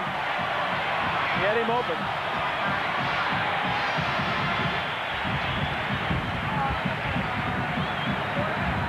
So the Huskies have to give it up with Hughes and Dixon deep. Dixon is 1 and Hughes 33. Dixon's a redshirt freshman, a real burner from Dallas. Hobart doing the punting, kicks it to Dixon at the 25. He gets a crack, look out. Doug gets into a little head button gig up there, and he loses as he goes down very hard at the 44-yard line. 43-yard punt, but a 19-yard return. We invested $100 million. Over the last 23 seasons, Nebraska has been in the AP top 20. Look at this, 267 out of 281 weeks.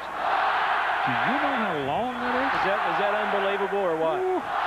There's the man that's done it. And this man is hearing some rumblings from the fans in the area about... He spoiled them. Yeah, he's too boring. Wants some excitement. McCant coming down the line on the option play. Turns the corner. Penalty flag goes down, and number 39, Chico Fraley, is in his hip pocket and rides him down.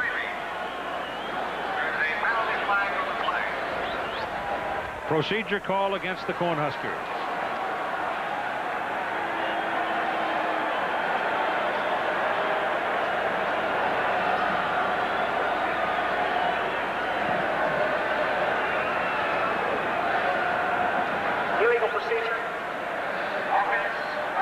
Nebraska has stopped its JV schedule after 35 years, playing 5 games normally. But they've had to give it up. Lack of opposition and cost.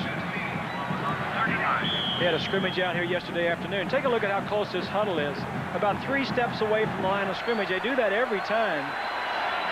I think it's just to save the distance that the offensive line has to travel. They don't want them to lose any weight. They've bulked them up. Now they don't want to run them too much. Well, that's Boyd Epler's philosophy, is to bulk them up. You go out and try running 5 miles. You're just defeating your purpose. Yeah. You want explosiveness. That's against the Cornhuskers. Well, they have. The offensive line from last year has added 23 pounds on the average per man, and has increased their strength about 43 pounds. So Nebraska, one of the leaders in the country, probably, well, I know they have the biggest weight room. That thing is what, 30,000 square feet? It's big. Here's a look at a rushing comparison. I just walked through it yesterday and felt better. Yeah. Phil Ziegelbein moved the ball on an illegal snap that caused that procedure penalty. There's a pitch back to the I-back. And that's pretty good pursuit right there on Derek Brown by Dave Huffman, because Brown had some daylight in front of him. And he was cranking up the burners to get to it, and Huffman knocked him down. It was an interesting graphic that Washington has outrushed Nebraska. There's a look at Hoffman, 54, the leading tackler from last year. He's a good one. Second down, 15. McCant squares his shoulders and throws, and that's a dandy catch by Abdul Muhammad, the wingback, a true freshman from Compton, California. He's another speedster. He is a true freshman, one of 3 on the roster. Those van carrying 7 Washington freshmen home for a 3-day weekend had a wreck on Thursday night, I guess it was. Scared everybody to death. Only one apparently seriously injured, that being Richard Washington. He's got to have some surgery. McCant turns upfield, looked for his man. His intended receiver, Hughes, had stopped. And when McCant pulled the ball down, Donald Jones was right there. Jones plays what amounts to a defensive end position, though he's listed as an outside linebacker. Exactly right, Keith. And one of the things that James said, we have to contain. Look at him right now. He's containing. He's going way outside, flips back to the inside. I mean, it was pretty wide, but he did force McCant to turn back up inside and finally made the tackle. Good play. And that's 4 times now that he is the quarterback has been stopped short of the line of scrimmage. 14-9 ball game. Nebraska leading. 4th down. They kick it away. Stiggy puts it up into the, he got some air under that baby. It's fumbled back on the 5-yard line by Bino Bryant. Nebraska is claiming they've got the ball. Hold the phone. Pretty good pushing and pulling match going on down at the bottom of that file right now. Bryant will let that ball go. The ball was free. Nebraska does have it. 1st and goal, Nebraska. 49-yard punt. Bryant doesn't handle it, and the Huskers get it. Bino Bryant has caught a lot of these in his career. Now he fumbles it, takes his eye off of it. The wind probably had a factor in this. Now just get on the ball. Get on the ball. He's not on it yet. He's going to come out the bottom left of your screen. You may see it. You'll see it from this. Mike Anderson's going to get it. Yeah, it's going to come back out towards the back of his legs. It's going to slide outside. On 1st and goal, the Cornhuskers. And Derek Brown, touchdown.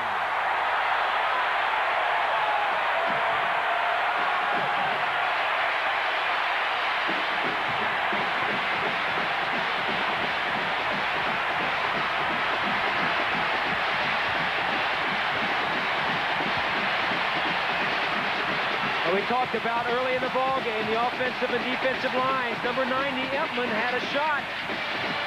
That time the offensive line of the Cornhuskers won the battle, and a turnover turns into a touchdown in one play.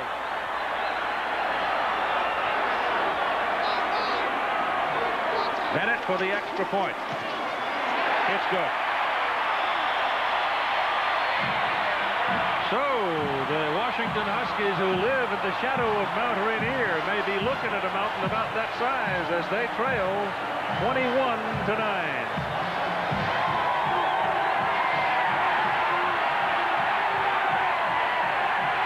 Well, here's another look. I think a better look at that fumble by Bryant. He's got plenty of time to fall on it. The defenders are 4 or 5 yards away. Look at him now. It just comes out. Now watch. Keep going.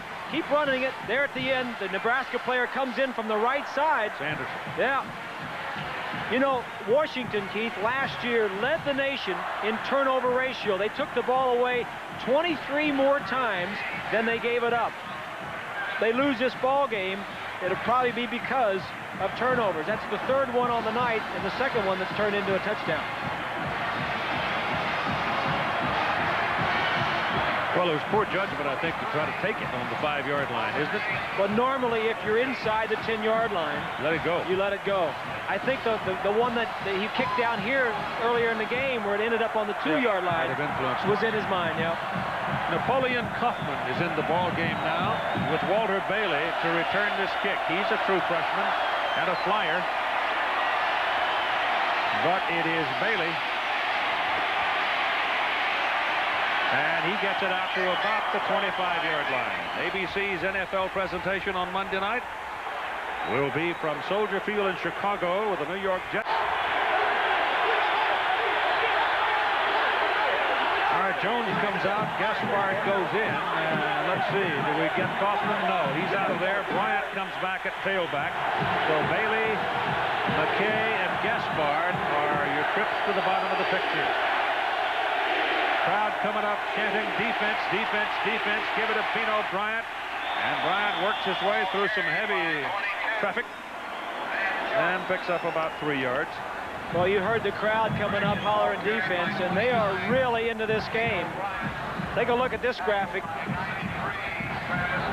They're 26-2 in the last 5 years and won by an average of 33 points.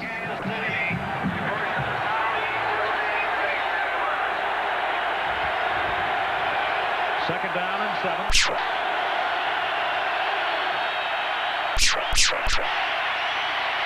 Hobart has got some room to run, throws, and gets his first down. The pass is caught up across the 45-yard line. He was pretty close to crossing the line of scrimmage, but it was a good play. Go back and take another look at that. Look at the whites of his eyes. Didn't look it in. Nope. Didn't look it in. Looking for a hole to run.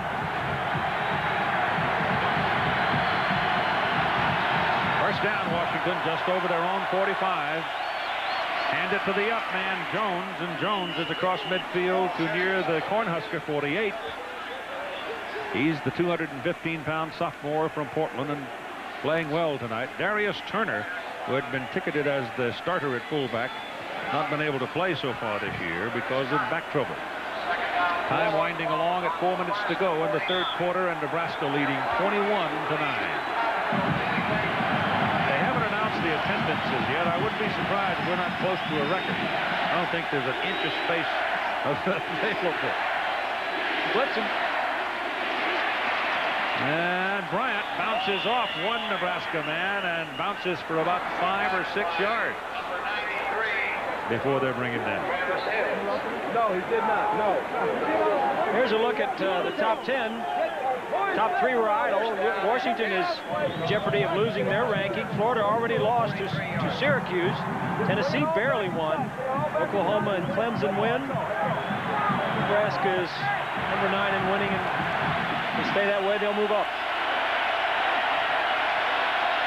First down for the Huskies. Little throw underneath. That's a bad pass. He threw it behind Bino Bryant. Bryant was slanting in just behind the line of scrimmage, and Hobart threw a poor pass. But this will go in the books as the 178th home stadium sellout. The seating capacity is 73,650. But the record average for the season was 76,342. And they're just short of it, 76,304. I think they're making more noise than they've ever made, Bill. I think you're right. Tailback Bryant again. And he gets into the traffic, and there he has Mr. Engelbert and company to deal with. And his gain is about 5. It's a shot of last year's starter who took him to the Rose Bowl, recovering from knee surgery. No way they'll put him in this ball game. He's 2 or 3 games away at best. He just started practicing with the team. Incredible recovery, though. Unbelievable. Just incredible. Jay Barry in a tailback now. 3rd down and 5. Hobart's pass is away. Bailey has it. Bailey has a 1st down. He's brought down by Tyrone Bird. That's quite a track meet when those 2 corners and those of Nebraska and those 2 wideouts get going downfield. Well, here's Bailey here, and the other 2 receivers are just going to run off. He's just going to go down, make the 1st down, and break to the outside. Comes in motion. He gets inside. Now he gets a lot of room to the outside to run and just barely picks up the 1st down. Big series for Washington. That's Orlando McKay trying to set up a screen for him. And Nebraska read it perfectly and just ate him up. Darren Williams, a sophomore inside linebacker from Chicago. There he is. He's a load. Again, uncovered. Little quick screen. You see 75 Kennedy coming out. They like this Williams, Keith. 98. They think he is really going to be a star here. Gosh, he weighs 250 pounds. He's still growing. Back up inside linebacker. He's going to be good. That one's going to the end zone. Bryant running under it. And it is incomplete. The coverage by Steve Carmer, who is from Wahoo, Nebraska. Minute 43 remaining in the 3rd quarter. And still a 12-point lead. And there's Baylor winning one reasonably comfortably. Alabama out 10-0 now. Alabama lost to Florida last week. Florida went to Syracuse, got beat today. California leads Arizona. Golden Bears are pretty good.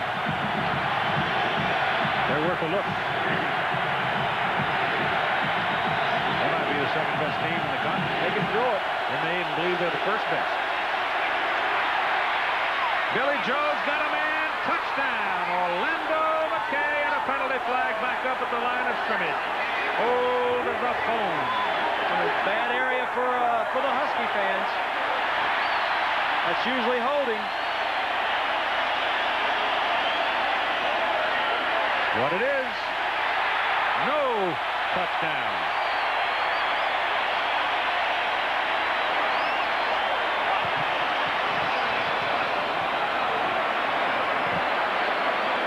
Penalties are killing Don James and the Huskies. They had over 70 yards in penalties already. Nebraska was in an all-out blitz. Man-to-man coverage in the secondary. They picked it up. Hobart found the man. Look at the bottom of your screen. Let's see if we can pick it up. Number 34. I can't tell from that picture, but shot of the blitz being picked up, but I don't think that was it on the outside. 6 penalties for 71 yards on the Huskies. Wipes out a touchdown. Hobart, he's got out of the pocket. Dives for the 30-yard line, and they'll mark him just short of it. With the clock running at 1:20 to go in the 3rd period. Boy, that was a big touchdown to lose, because that would have tightened everybody's belt a little bit, not to mention chin straps. And James knows that when you're on the road, a hostile crowd against a tough opponent, you cannot hurt yourself. Penalties, interceptions, fumbles. They're going to go. on fourth down. Fourth and about, what, 9, 8 or 9? 8.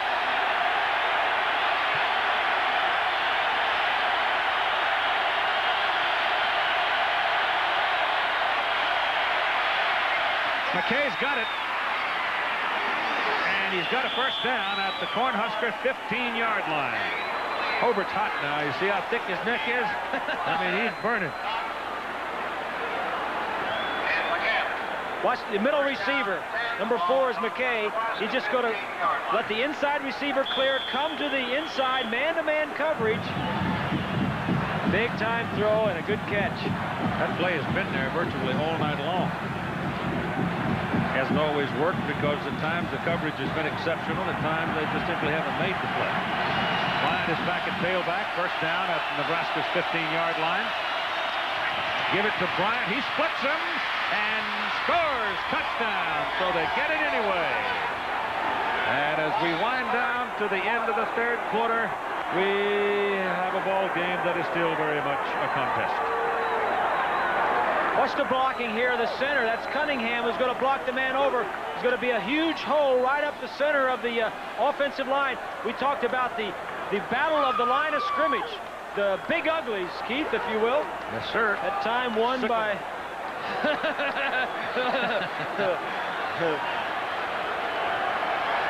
That's a good touchdown for Washington. Big character builder. Bryant's gone over 100 yards. He's got 112 now on 14 carries as Hansen knocks the extra point through there.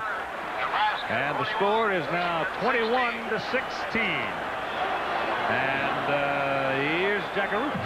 Keith, you were talking upstairs about the situation with the weight room here. The strength and conditioning room is 30,000 square feet, as we said, and it's a state-of-the-art facility. And it says by many, one of the reasons why the average offensive line weight gain this year has been 23.4 pounds. Another reason is Boyd Epley, who is the head of this strength and conditioning facility. He has changed over from an aerobic training method to an anaerobic training method. Now the difference, aerobic builds endurance. Anaerobic actually concentrates upon power in a short-term period. Now what he's done is he's produced this power for those offensive linemen in short spurts by combining endurance, heavy weightlifting, and a diet combined of high calories and low fat. He says that those are the primary reasons why the offensive linemen have been able to make such massive weight gains since this time last year. All right, Jack, thank you. That's quite a program. All right, the Huskers are back in the hunt at 21-16. Save your energy, guys. You'll need it. Tell you what, Don James showed me something, going for it on 4th and 8 or 9, making it. Long kick to the end zone. Hughes backs up. No return by Tyrone. Remember that Nebraska now is going to have the wind at their back in the fourth quarter. And right about in here, it becomes a contest of a lot of things. It becomes, first off, a contest of skill, obviously. But somewhere down the road, it develops into discipline. It develops into something called will, that little intangible. Who wants it the most? That is so true, Keith, and the advantage has to go to Nebraska, playing at home in front of their fans. Keithan McCant played well tonight. Gives it to Derek Brown, and the I-back picks up 7 yards before they can bring him down. And the big guys for Washington have gone just about all the way in the defensive front. There's a little fervor around here tonight. This almost reminds me of Monday Night Football, the way the fans waited around all day to get to this ball game. They're fired up. We'll be back with more action in our ball game between the Huskies and Huskers after this message and a word from our ABC station.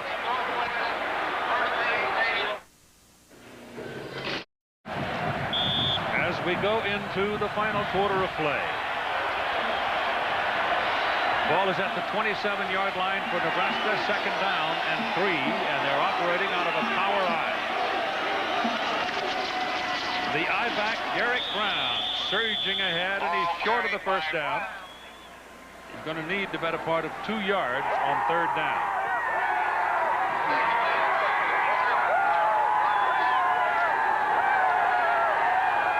There's the Cornhusker.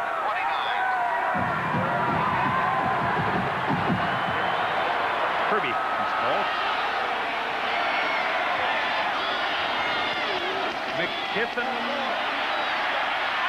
Keithan McCant gives it on the option to Derek Brown, and what a blow he took. Who's in the bottom of that? Chico Fraley was right out there with him.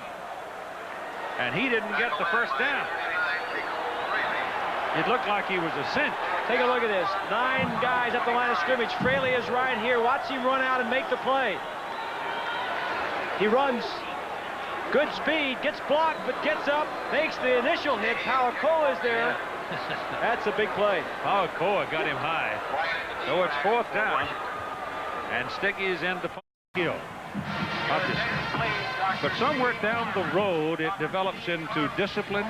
It develops into something called will. That little intangible. Who wants it the most? That is so true, Keith. And the advantage has to go to Nebraska, playing at home in front of their fans. Keithan McCant played well tonight. Gives it to Derek Brown. And the I-back picks up 7 yards before they can bring him down. And the big guys for Washington have gone just about all the way in the defensive front. There's a little fervor around here tonight. It almost reminds me of Monday Night Football, the way the fans waited around all day to get to this ball game. They're fired up. We'll be back with more action in our ball game between the Huskies and Huskers after this message and a word from our ABC station.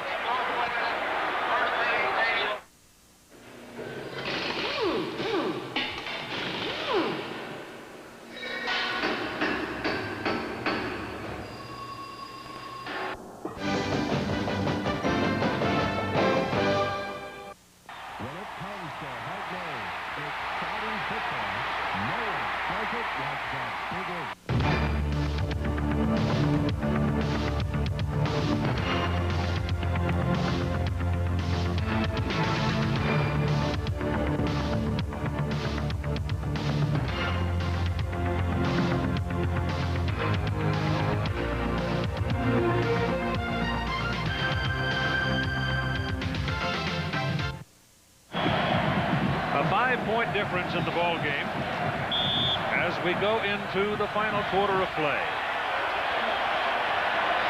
Ball is at the 27-yard line for Nebraska. 2nd down and 3, and they're operating out of a power I.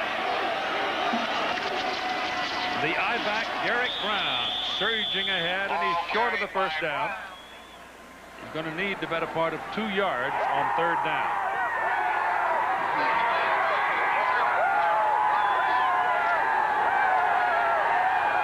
There's the Cornhusker.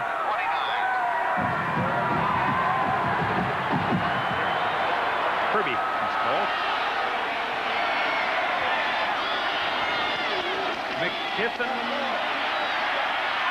Keithan McCant gives it on the option to Derek Brown, and what a blow he took. Who's in the bottom of that? Chico Fraley was right out there with him. And he didn't get the first down. It looked like he was a cinch.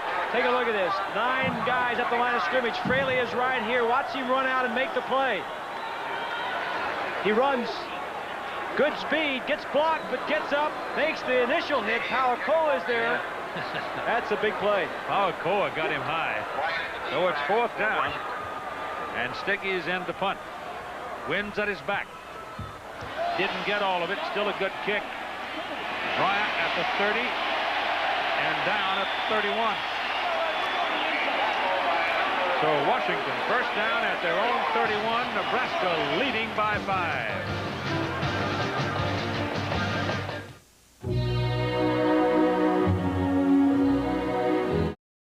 Nebraska leading by 5 as the Washington Huskies come up to the line of scrimmage just short of their own 32-yard line. First down. And for those of you who have been watching BYU and Penn State, that score incidentally 27-7 Penn State. We are in a 5-point ball game with 13:39 to play. Washington goes to the tight end, Aaron Pierce, and Pierce is across midfield. First down, Washington at the Nebraska 47-yard line. Number 4, Washington versus number 9, Nebraska. Tight end Reese and straight up the field. Good protection for Hobart. Throws it over the linebackers before the safety Bird gets there. That's an outstanding throw for a kid starting his second collegiate game. Hobart is now 20 out of 36 for 251 yards. Nebraska has led all the way in this ball game. Dino Bryant, the tailback, is brought down after a yard pickup. This is how the scoring has happened in the ball game. Nebraska to the lead on Derek Brown's 27-yard touchdown run. Nebraska dominated the first quarter. Washington dominated the second quarter, but only got 6 points, missing the extra point. And Washington dominated the play in the third quarter as well, but they only got 3 points out of that, and Nebraska got a touchdown to lead 21-9, and now it is 21-16 as the Huskies responded in the closing seconds of the third quarter. And down the middle, the pass is caught by Matt Jones, and a first down for Washington at Nebraska's 25-yard line. And now the Huskies are moving in big chunks of real estate. Here's Jones right here. He's just going to jump inside the linebacker, go straight up the field. He spread them wide, man-to-man on the outside linebacker. That's Travis Hill, number 93, and an excellent throw. I mean, throwing into a wind.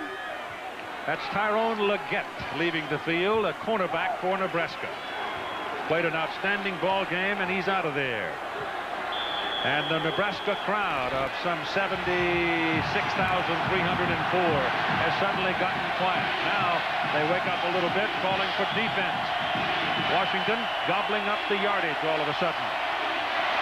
Bryant working in the middle, pops out of there. Vito Bryant inside the 10. First down, Huskies at the Husker 8-yard line. All of a sudden, Washington's offense just exploded down the field. It's the offensive line that is dominating the Nebraska line now. Pass protection and opening the holes. Hobart is throwing the ball magnificently, and the offensive line is opening the holes for the running game.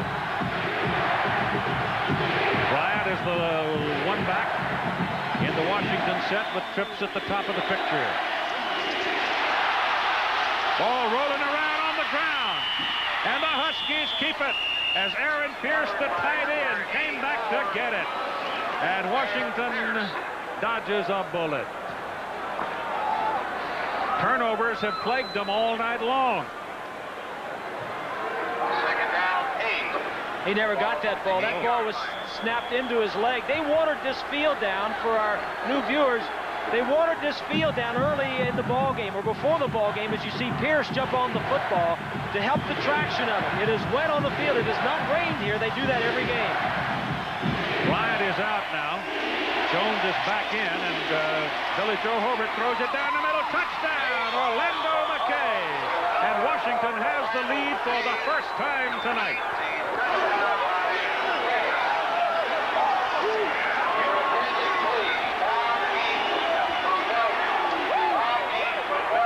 The house of red grows quiet. Looks like they'll go for 2. Well, right here is the man is going to go right down in the middle of the field. Now watch as he throws the ball right in the center of the defense, and nobody reacts to the football. Hobart reads him all the way, and the Nebraska player just standing around. McKay has had a huge night. Jones, Barry, Johnson in the backfield. They're going for 2. A little fade to the corner. They rule him out of bounds. Dropped the ball, Keith. Maybe both. And he got lost. I couldn't see him in the shadows over there, but it doesn't work. And it's a 1-point ball game.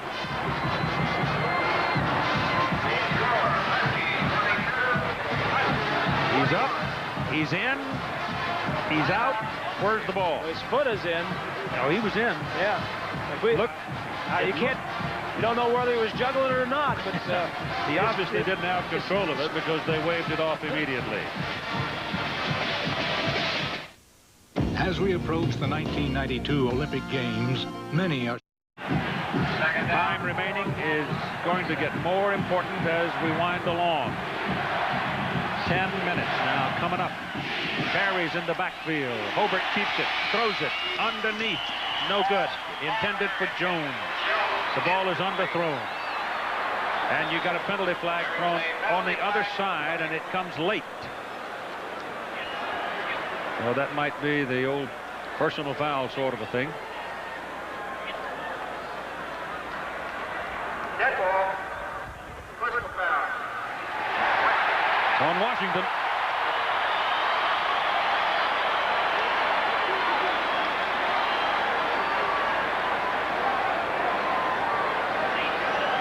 There was obviously something going on beyond the location of the ball. The Atlanta Braves shut out Los Angeles last night, leading 1-0 tonight in the 4th inning. They lead the National League West by half game. It's going to be 3rd down now. Out, or he's out. He is out of the game. I don't know who the personal foul was on, but there was a minor altercation, I guess, after the play. Ball has come back to the 42-yard line. Andrew Peterson is in at the weak guard position. Barry and Jones behind Billy Joe Hobart. He pumps it up and lets it go for McKay, and McKay is mugged down at the 5-yard line. It'll be first down for Washington. It's a 15-yard penalty. Kenny Wilhite was a half a step out of the play, and he goes right up his back right here, and the flag came flying out. I don't know. That's pretty close, huh? I think he did get him. He did get position. him. It's position. See? I don't know, Keith. I'd like to see that one more time. Looked like he got there the same time the ball. The ball was underthrown. If it had been out a little bit further, it would have been easy 6. 3rd down. Well, that evens it up, huh? First down, Washington. First down. Turns in a 2nd and long situation into a 1st down.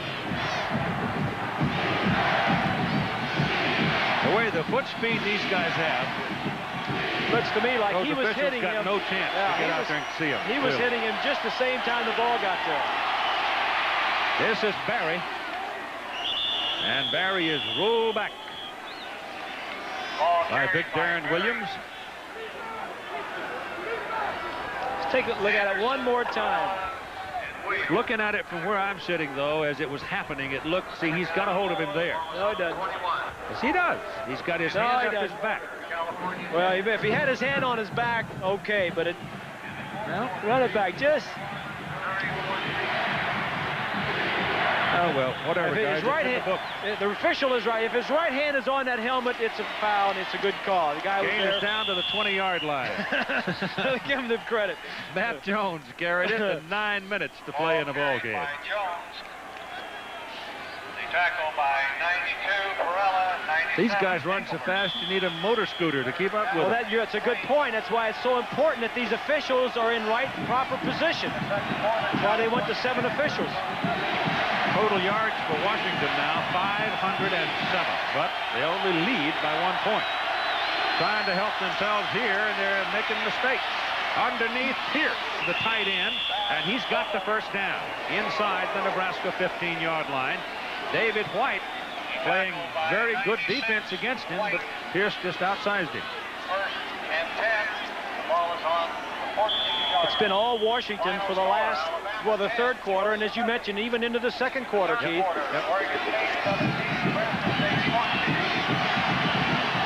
There's a lot of grit in those guys wearing red and white. Pitch to Vino Bryant. Finds a crack. Whoa. That's a lick. Mike Anderson.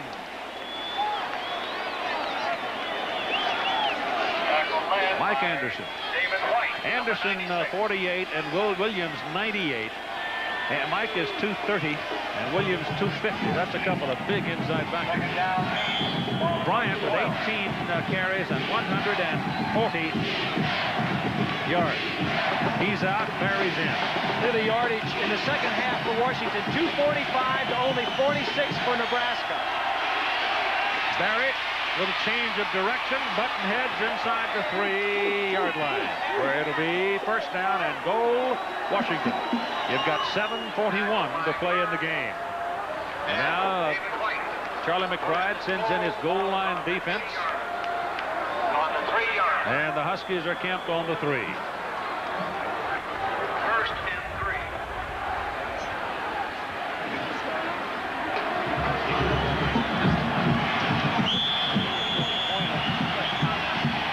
Timeout, Nebraska. They didn't have all the people out there that they wanted. 7:31 to go. Washington threatening. Back with more after a word from our ABC station. Tomorrow it's pick and roll. Pick the funniest guy in the NBA. Foul shot. And roll with left. At the Nebraska 3-yard line. Hobart keeps it. Touchdown, Washington.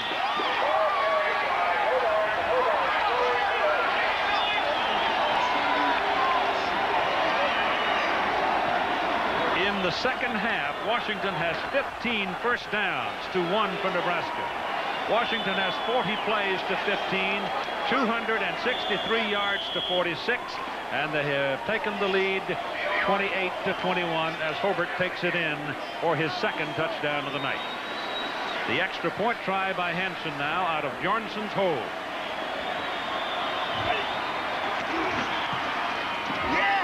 Is good. An 8-point lead.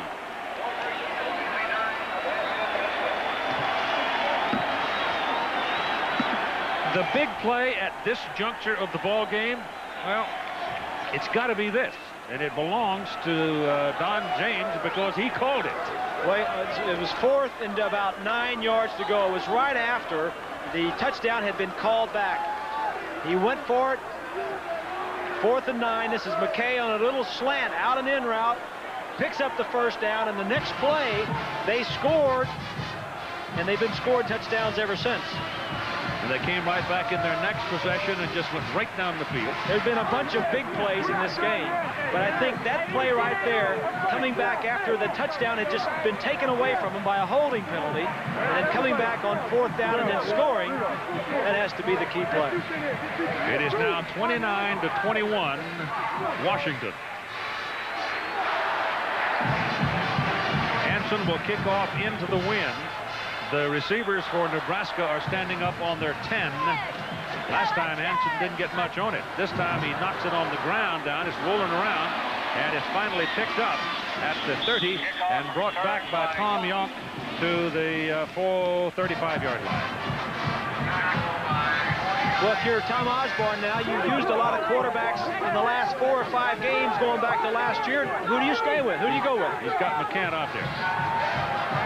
So Keithan McCann comes back onto the field and will go to work in this possession from the Nebraska 35-yard line with Calvin Jones, the I-back. McCann throws off the hand of Calvin Jones, incomplete.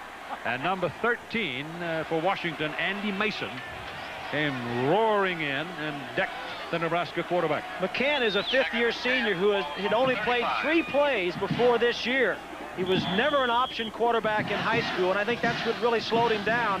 He is probably the best athlete, pure passer and runner of all of the quarterbacks, and I think that's why Osborne has gone to him in the 3rd game of the year. McCann back again. Again throws for Jones, and again it's off Jones' hands, incomplete. And both of those balls thrown by McCann could have been handled quite easily by Jones, except they were not. Jones is a running back, and the Nebraska running backs don't get the ball thrown at them very often. 11 times last year they caught the ball, and only 5 times the year before did running backs from the University of Nebraska catch the football. Bostic scored on a 42-yard pass play from McCann. He hasn't seen the ball in a while. Extreme pressure by Washington. Tommy Smith, Hillary Butler, and Donald Jones, and it was Jones and Butler climbing all over. That's the pressure defense. Yeah, that's the pressure defense. Brett Collins is the man shaken up. Take a look right here. These guys at the line of scrimmage, you see these people lined up man to man. These people are going to be coming, putting pressure on the quarterback. He's not going to have time to look around. Everybody lines up, becomes clean inside. Yeah, it was not McCann's fault. 2 plays, he hit the receiver right in the hands, and in the third one, he was blitzed. This will be the 9th punt of the ball game by Mike Stiggy. He didn't punt at all in the first 2 games, but he sure made up for it tonight. What was it Bo said earlier today? Oh, they'll punt today. I guarantee you. Bryant almost dropped that one. I mean, Stiggy has a great leg. He knocked that thing a mile high, and Vino almost dropped it. At 12 Eastern, 9 Pacific time next Saturday, one of the big ball games of the season. Florida State #1, Michigan #3. It comes from Michigan Stadium in Ann Arbor. And then we go regional at 3:30 at 12:30 Pacific. Our regional games, Georgia Tech, Clemson, Colorado, Stanford, Pitt, Minnesota. Check your local list next Saturday here on ABC. First down, Washington, they're 21. Huskers have got to play some reckless defense now. Bryant looking around, tripped up behind the line of scrimmage, and number 97, Pat Engelbert, was on the ground, but he got him with a dangling leg. Penn State has defeated 3-7 at Happy Valley in Pennsylvania. Vino Bryant was hit on the leg and comes out. Second down. Looked like he took a whack on the shin bone. He had a banged up knee in the fall, and a lot in the first game. Ball is at the 20. Loss of a yard on the play. Second down, 11. This is Barry trying to get outside and can't do it.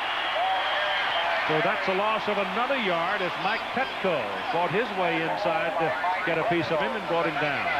There's no quit in these Huskers, that's for sure. The Huskies better continue to try to make first downs. They don't need any more points at this time. They just need to make some first downs and take some time off the clock. Remember, the wind is still at the back of the Nebraska Cornhuskers. Clock running at 6 minutes to play, and it is 3rd down and 12 for Washington. Nebraska's packed in there pretty tight, but Washington stays on the ground, and this is Barry getting outside. Oh, he's gone. There isn't anybody around him if he can outrun one man, and it's touchdown Washington, and the door just slammed. 81-yard run. Mike Anderson was the only man that had a chance to run him down, and a linebacker's not going to run down a tailback very often.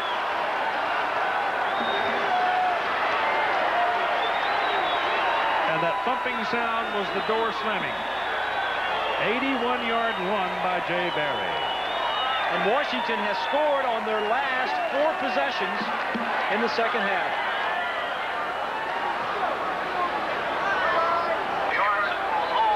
(35-21), and Travis Hampson trying to make it 36 right here.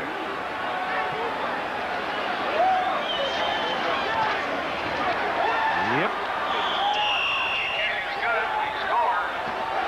You've got 5:36 to play in the game.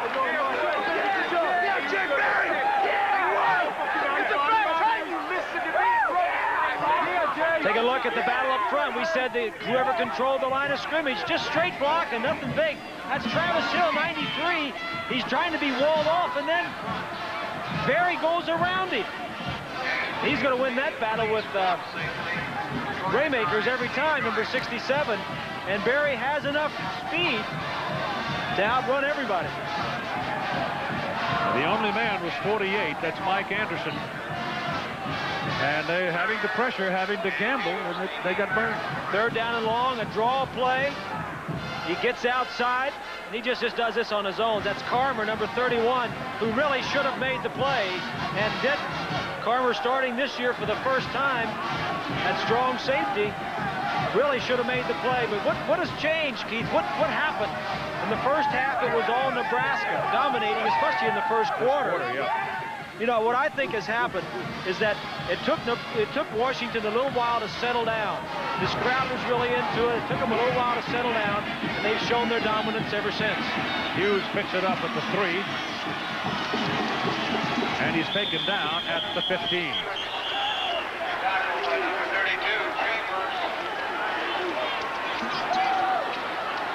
So there, Nebraska will go to work at 5 minutes and 32 seconds to play in the ball game. 36-21. 4 possessions, 4 touchdowns for Washington. 4 in a row. I don't know. Do you say that it's conditioning? No, I don't think it's conditioning. I don't either. I think Washington came in here. The crowd was into the game. I think they've just settled down, and they've gotten. Impman buries McCann. I mean, we've seen Washington play last year, and we saw them in the first ball game. This is the way they normally play. They can be a dominant team. We also saw Washington cave in at home against a beat-up UCLA team last November that cost them a chance at a national championship. And they have vowed not to let it happen again, and they put in, as they say, the extra day in the weight room. But look at the second half. Take a look at this. That dominant amount. Number of plays, 44-19, and yards, tremendous. First downs, 16-1. That's good to Bostic, and Bostic beats the defender out of bounds beyond the marker, and it's first down to Nebraska. There's still time. The wind's at their back. 4:50 to play. One big play, a touchdown, and they're back in it. This is really not the type of offense, though, that you're going to come from behind with very well. I mean, for Osborne's offense and the quarterbacks that he has, the type of throwing they do, they're not good drop-back passers. They need the running game, the threat of the running game. The pass feeds off the run. Not when you're 15 points down. You have to throw. Huskies got 8 guys up there on the line of scrimmage. That ball is batted away just barely by Dana Hall. He got just enough of it to slap it down. It was intended for Nate Turner. But there was an instance. If the ball is a foot higher, Turner's got 6 points. You are right. It was there. And Hall made a nice play. For those who joined us late, Hall injured early in the ball game. Hurt some ribs. Put on a flak jacket and is back out there playing. Those ribs have got to be hurting, too. And they're going home right after the game. McCann throws, that slipped away. Very easily could have been picked off and gone 6 points the other way by Tommy Smith. When Nebraska is down by 15 points and has to throw, they are not a very good offensive team. And the clock shows 4:40 on 3rd down and 10.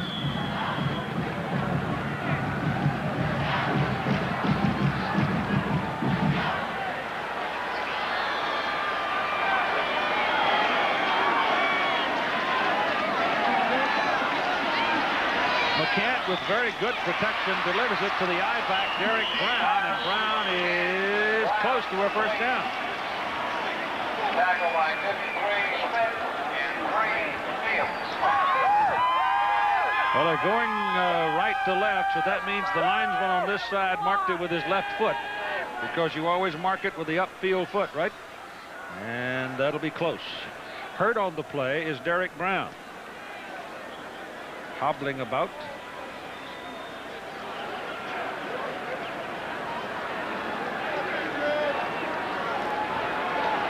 First down for the Cornhuskers.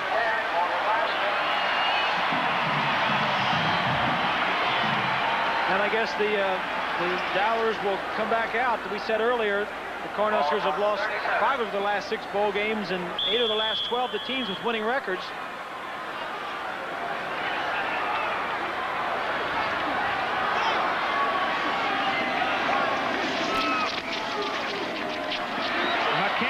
Hit as he throws. That is an incomplete forward pass. His arm was definitely going forward. DeMarco Farr, sophomore out of San Pablo, California, hit him from the blind side. Number 75. He's a throwing boy at 265. Second down, Wings. Ball on the 37-yard line. Duke Blue Devils have scored a lot of points early season here. Houston took another licking today. Illinois, Verduzco a big day. Dunbar had a big ball game. I watched some of that. Ed Verduzco is something else, isn't he? I mean, that kid is just all grit. Yep. He is a tough kid. Forget about his size. McCant gets his ball away, but it's too high, thrown into the sidelines and incomplete, intended for John Bostic. That stops your clock at 4:13 to play in a ball game. 36-21, Washington taking over. Actually, Olmo changed shirts before the halftime, and it really didn't change. Even though Nebraska went back to a 12-point lead, Washington was still marching up and down the field.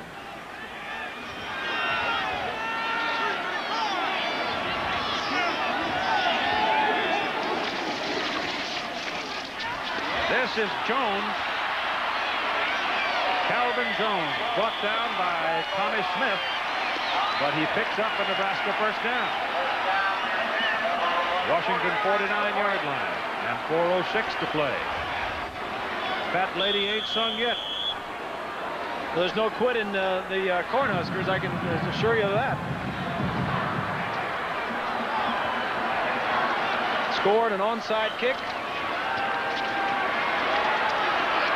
Long downfield, just beyond the arms of Bostic.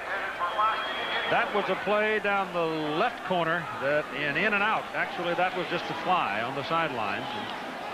He couldn't run it down. There was one of the big surprises of the day, as Arizona State defeats Southern California in Los Angeles, 32-25. You can see they did it on the ground. California by 10 over Arizona in the second quarter.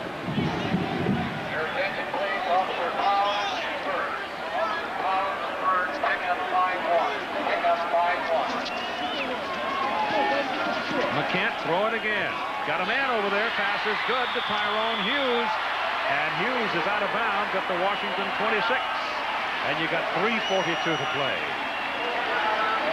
Washington defensively now is just being a little bit passive. They're going out of their style of being aggressive and blitzing. You know, I would do the same thing. You're 15 points up. You don't want to give them any easy scores, but they scored. Kick an onside kick. They're back in the ball game. Got it. It may change right here. Screenplay. Yep. Oh, almost intercepted by Chico Fraley. It was tipped, and Fraley on the run almost had it. And Fraley can run. He gets that. See you later.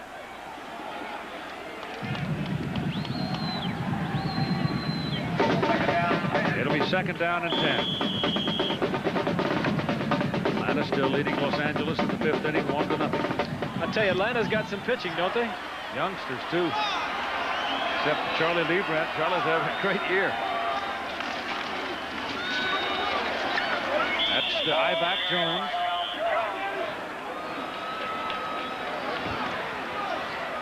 Here's what the two quarterbacks have done in our ball game.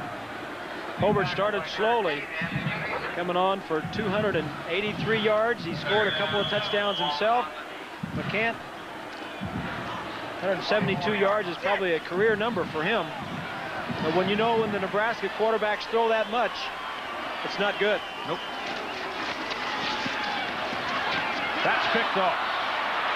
Dave Hoffman, the inside linebacker, dropping back on coverage, picks it off, runs like a fullback, and it's Washington ball, first down at their own 45-yard line.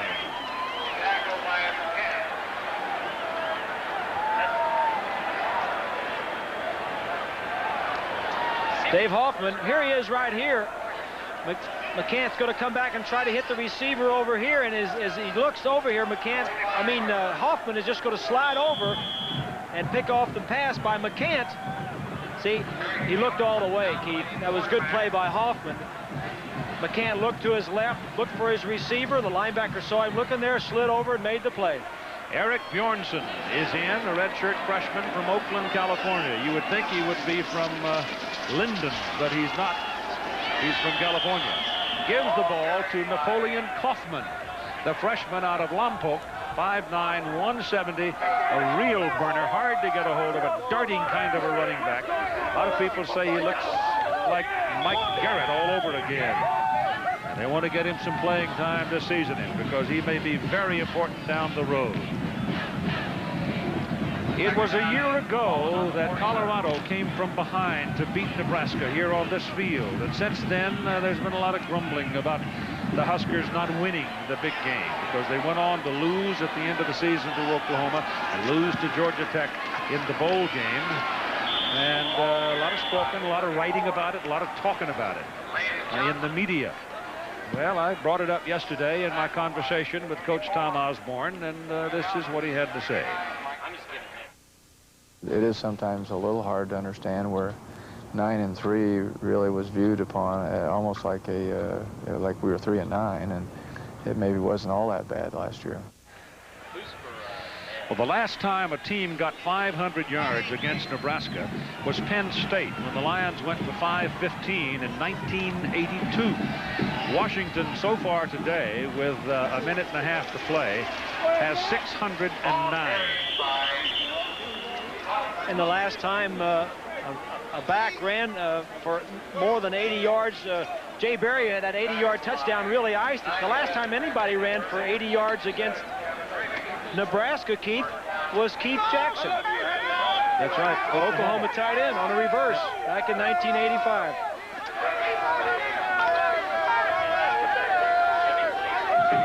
But the season is not over. The way this season is going, you might be able to win your national championship with a loss. And if you're going to lose it early. Lose early. Right. There's some movement. And that'll get flags out of the pocket. The executive producer of ABC Sports is Jack O'Hara. Coordinating producer of ABC's college football, Bob Goodrich, who produced tonight's game. Our game tonight was directed by Monsieur Larry Cam. Our technical director, Gary Larkins. Associate producer for college football, Jim Ressler. Associate director, Patrick McManus. Unit manager, Joe Alvarado. Our tech ops, Sal Fong and Frank Fager. Assistants to the producer, Mitch Green, Steve Shunks. That man is Dave Burnson. Spotter is Todd Barry. Archimedo and Tim Goodman on the computers. Booth coordinator, Jenny Thompson. Sideline coordinator, Dick Shafter. Best dressed man in the booth is Bob Greasy. Jack Root's freezing to death down on the sidelines. And I'm Keith Jackson. Did you mention Turry? And that is Kaufman carrying the ball. She's sitting in the corner warm. Yes, she is. 20 seconds to go. It is a huge win for Washington. It is a bitter loss for Nebraska. But it does not bring the walls tumbling down. I'll say it again. The clock ticking along. Hard to swallow for that man there. A fine, decent man and a very good coach. Great win for that coach, Don James. Mr. Hayes? I don't like this guy. Don James brought his fourth Husky team to Pasadena for the 1991 Rose Bowl, his second meeting against Iowa of the Big Ten Conference. Husky Hall of Famer and All-Pro Warren Moon, who quarterbacked the first James Rose Bowl team, was back on the Washington sideline. And like Moon, sophomore quarterback Mark Brunell was ready for an MVP performance. The Husky defense and special teams picked up where they left off at the end of the regular season. Washington's first points came when Andy Mason blocked this Iowa punt. Dana Hall grabbed it and dashed 27 yards for a touchdown and a 10-0 Husky lead. Washington showed its defensive prowess early. Hawkeye quarterback Matt Rogers spent much of this day under pressure from the likes of Mark Jones and second-team All-America Steve Emptman. Doak Walker Award winner Greg Lewis collected the 15th 100-yard rushing effort of his career with 128 against the Hawkeyes, 44 of them here, which set up a Travis Hansen field goal. Los Angeles native Charles Mincy excited friends and fans with this second quarter pass interception. The first touchdown of his career gave Washington a 19-7 advantage. The Huskies exploded for 23 points in the second quarter. 4th and 1 at the Iowa 5, and Brunell keeps around the left side for 6. The assault continued on the next drive. Brunell took the Huskies back to the end zone in less than a minute, hooking up with split end Mario Bailey for a 22-yard touchdown pass just before the half. 33-7 Washington. The Huskies widened the lead in the third quarter when Brunell dashed to the end zone for the second time. 20 yards and a 39-14 Husky lead. Washington held off a late fourth quarter Hawkeye charge. Brunell continued to marvel. The game's most valuable player tossed his second touchdown pass to Bailey with 5 minutes left. sewing up a 46-34 victory over Iowa. While this was a splendid finish to 1990, center Ed Cunningham looked to the future. I just went in and told the guys, when we come back here next year, well, if we come back here next year, we're going to play for the big one. We're not playing for just Rose Bowl championship. I want to play for #1 rock on my finger. The Washington Huskies, champions of the Pacific 10 Conference and champions of the 77th Rose Bowl.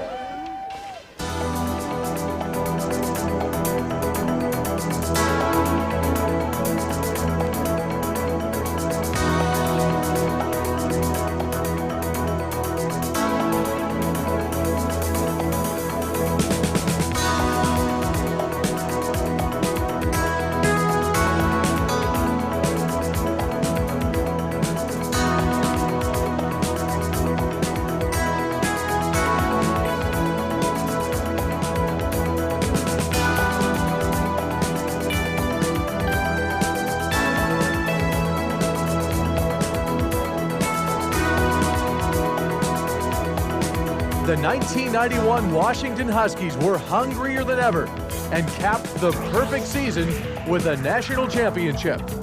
I felt that as I looked at the schedule, that this was before the Mark Brunell injury, that we would probably go into 10 games favored and 1 even or underdog. I was thinking of the Nebraska game, and that's from the start of the season. Now, obviously, when you play, then the change comes every week. The odds change. Teams that play well obviously get higher rankings and all, but I thought we would probably be as good or better than at least 10 of the opponents. The 4th-ranked Huskies began the 1991 campaign in Palo Alto in an all-important conference game against Stanford. After a scoreless first quarter, Washington's offense got on track. Jay Barry's 11-yard dash to the end zone broke the ice and began a 21-point second-quarter outburst. The Husky defense shut down the Cardinal offense, forcing 6 turnovers. All-America Steve Empteman picked off a pass in the third quarter. The Purple Storm defense held Stanford to 28 yards rushing. Jaime Fields, a junior from Linwood, California, corralled this sack, one of 48 the Huskies collected in 1991. Redshirt sophomore quarterback Billy Joe Hobart, making his first start in the purple and gold of Washington, fired 2 touchdown passes. This one to his old Puyallup High teammate, Joe Kralik. The Huskies were up 28-7 early in the fourth quarter. Barry's 23-yard touchdown run put it out of reach as Washington recorded its first victory, a 42-7 decision over a Aloha Bowl-bound Stanford. They had opportunities that they didn't hit on early, and we were fortunate to get a couple of real good breaks in score, especially the one right before the half that put us up 21-7. Then I think that in the fourth quarter, I think we got control of the game. I think. I don't know if it was conditioning or just what it was, but there wasn't any question in my mind that we were the better team in the fourth quarter. I was not sure of that for the first 3. The Huskies had 2 weeks to prepare for a nationally televised intersectional showdown with 9th-ranked Nebraska. Washington overcame adversity, spotting the Cornhuskers a 21-9 lead. The Husky defense kept it within reach. All-conference linebacker David Hoffman had 8 tackles, a sack, and an interception. Hobart rallied Washington, engineering 4 touchdown drives in the final 16 minutes. Bino Bryant, who gained 139 yards, raced 15 late in the third quarter to pull the purple and gold within 5. The Huskies took the lead on an 8-yard pass to Orlando McKay. 2 of his earlier grabs for scores had been wiped out by penalty. It was 22-21 Washington. Hobart, who earned Pac-10 Offensive Player of the Week honors, added to the lead with a 3-yard keeper. And Jay Barry capped the scoring with an exciting 81-yard run. Washington ran up 618 yards of total offense, the most against the Cornhuskers in 35 years. The Huskies were 2-0, following a 36-21 victory over the Big 8 champions. If you can get a game like that that big on the road early, I think it gave us a lot of confidence, because you never can tell what's going to happen the rest of the year. But that was one of the great road victories that we've ever had. Washington improved to 3-0 with a lopsided 53-point victory over another Big 8 foe, previously unbeaten Kansas State. This was the longest pass play from scrimmage for the Huskies in 1991, a 71-yarder from Hobart to senior Mario Bailey. The Pac-10's Offensive Player of the Year caught 7 passes for 157 yards and a pair of touchdowns. The Husky sack attack was in high gear, 8 in all. two-time All-Conference linebacker Donald Jones, a senior from Gladys, Virginia, had his best day as a Husky. 4 tackles for loss, 3 of them sacks. 1991 Rose Bowl MVP Mark Brunell made his return in one of the most emotional moments of the season. In action months ahead of schedule after major knee surgery during spring practice. Bino Bryant became the most prolific punt returner in Husky history on this day, eclipsing Steve Bramwell's 25-year-old mark for career punt return yardage. Bino busted loose for 53 yards and a touchdown, his 4th as a punt returner. That tied a Pac-10 record. Kansas State was a lot better than a lot of people wanted to give them credit for. You know, we defeated them fairly handily, but they could really throw the ball, and they were well drilled, and they've made a lot of progress. I believe they beat a couple of Big 8 teams in Kansas and Missouri, and they almost beat Nebraska. The Huskies jumped 1 spot to 3rd in the polls as Pac-10 play resumed with a visit from Arizona. The Wildcats moved backward much of this game thanks to 19 tackles for loss by the Huskies. Steve Entman had 10 tackles, 4 for loss, and a sack, and earned Pac-10 Defensive Player of the Week honors. Mario Bailey lit up the scoreboard with this dazzling catch and run, eluding Arizona tacklers en route to a 29-yard touchdown play in the second quarter. Cornerback Walter Bailey, a junior from Portland, Oregon, picked off this pass, dashed 24 yards to the end zone. He led the Huskies with 7 interceptions, returned 2 for scores. Mario showed his athleticism with this diving one-handed grab from Brunell. Bryant found the end zone with the help of the Pac-10's most honored offensive line. Morris Trophy winner Lincoln Kennedy paved the way for Bryant on this 13-yard touchdown run. Washington was 4-0 following a 54-0 victory over Arizona. I think we cut 2 teams this year at a good time, and Arizona was one and Oregon was the other. We cut them with a lot of injuries, and I think that Arizona was, without a doubt, not the same team that they were when they opened up with Ohio State, and we were fortunate, and our guys came to play, and we had a fairly easy victory. First-year head coach Gary Pinkel came to Seattle to face his mentor when Toledo visited Husky Stadium. Mario Bailey had his finest outing in purple and gold, 6 receptions for 170 yards, 3 of them for touchdowns. Bailey caught a Pac-10 best 17 touchdown passes and established new Husky single season and career marks for touchdown receptions.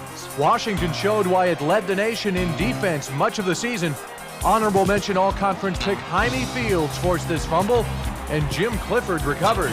DeMarco Farr had 2 of his 5 tackles for loss in 1991 against Toledo.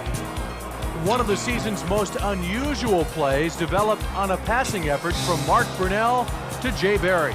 Berry reversed his field, covered 32 yards to widen the Huskies' lead in the third quarter. Freshman sensation Napoleon Kaufman excited Husky fans every time he touched the football. This 13-yard blitz brought the house to its feet. Washington was 5-0 after its second straight shutout victory. You can never project where the big games will be at the start of the season, and basically what has to happen is you have to win, and that particular opponent has to win, and Cal was undefeated, had 2 really great come-from-behind victories over UCLA and Arizona, and that really makes a football team. When you can do that, your kids they work harder, they prepare harder, and they just get better. They start to believe, and so that was a big game. The Rose Bowl was at stake when 3rd-ranked Washington met 8th-ranked California in Berkeley. This game went down to the final play. Junior tailback Jay Berry from North Glen, Colorado, rushed for a career-high 143 yards. He earned Pac-10 Offensive Player of the Week honors for his efforts against the Golden Bears. Berry followed the block of senior co-captain and all-conference center Ed Cunningham to the end zone and gave Washington a 17-10 lead just before the half.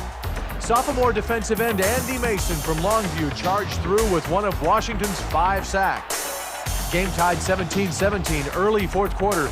Bino Bryant spurts free, turns on his Rockets, and goes 65 yards for the game-winning points. 24-17 Washington.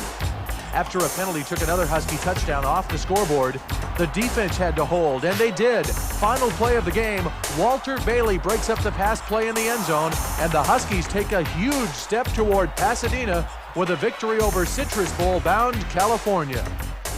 Whenever we needed to play, when things got a little scary out there, Bino came through, and I think that's a real credit to his competitive instinct that, some athletes can just do that, and Bino's had a good year of that.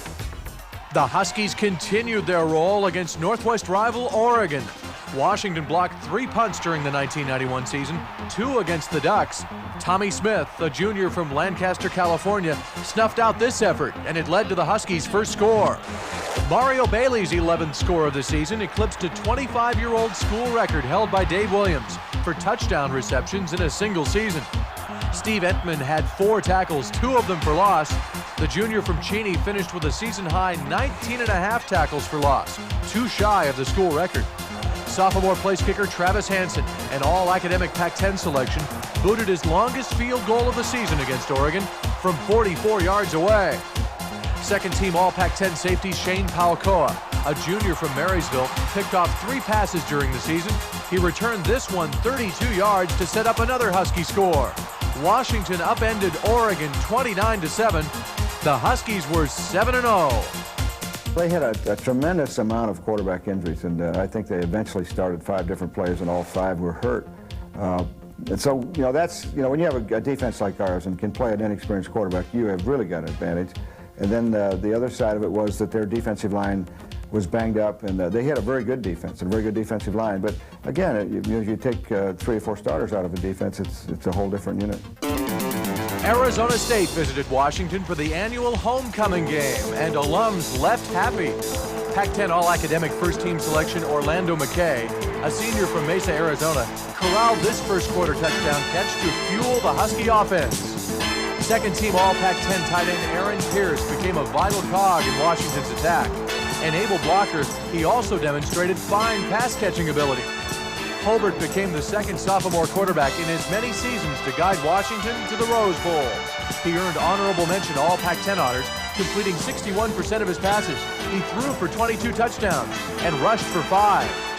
The Hobart to Bailey connection clicked 7 times against ASU, once for a touchdown. Bailey racked up 139 receiving yards against the Sun Devils.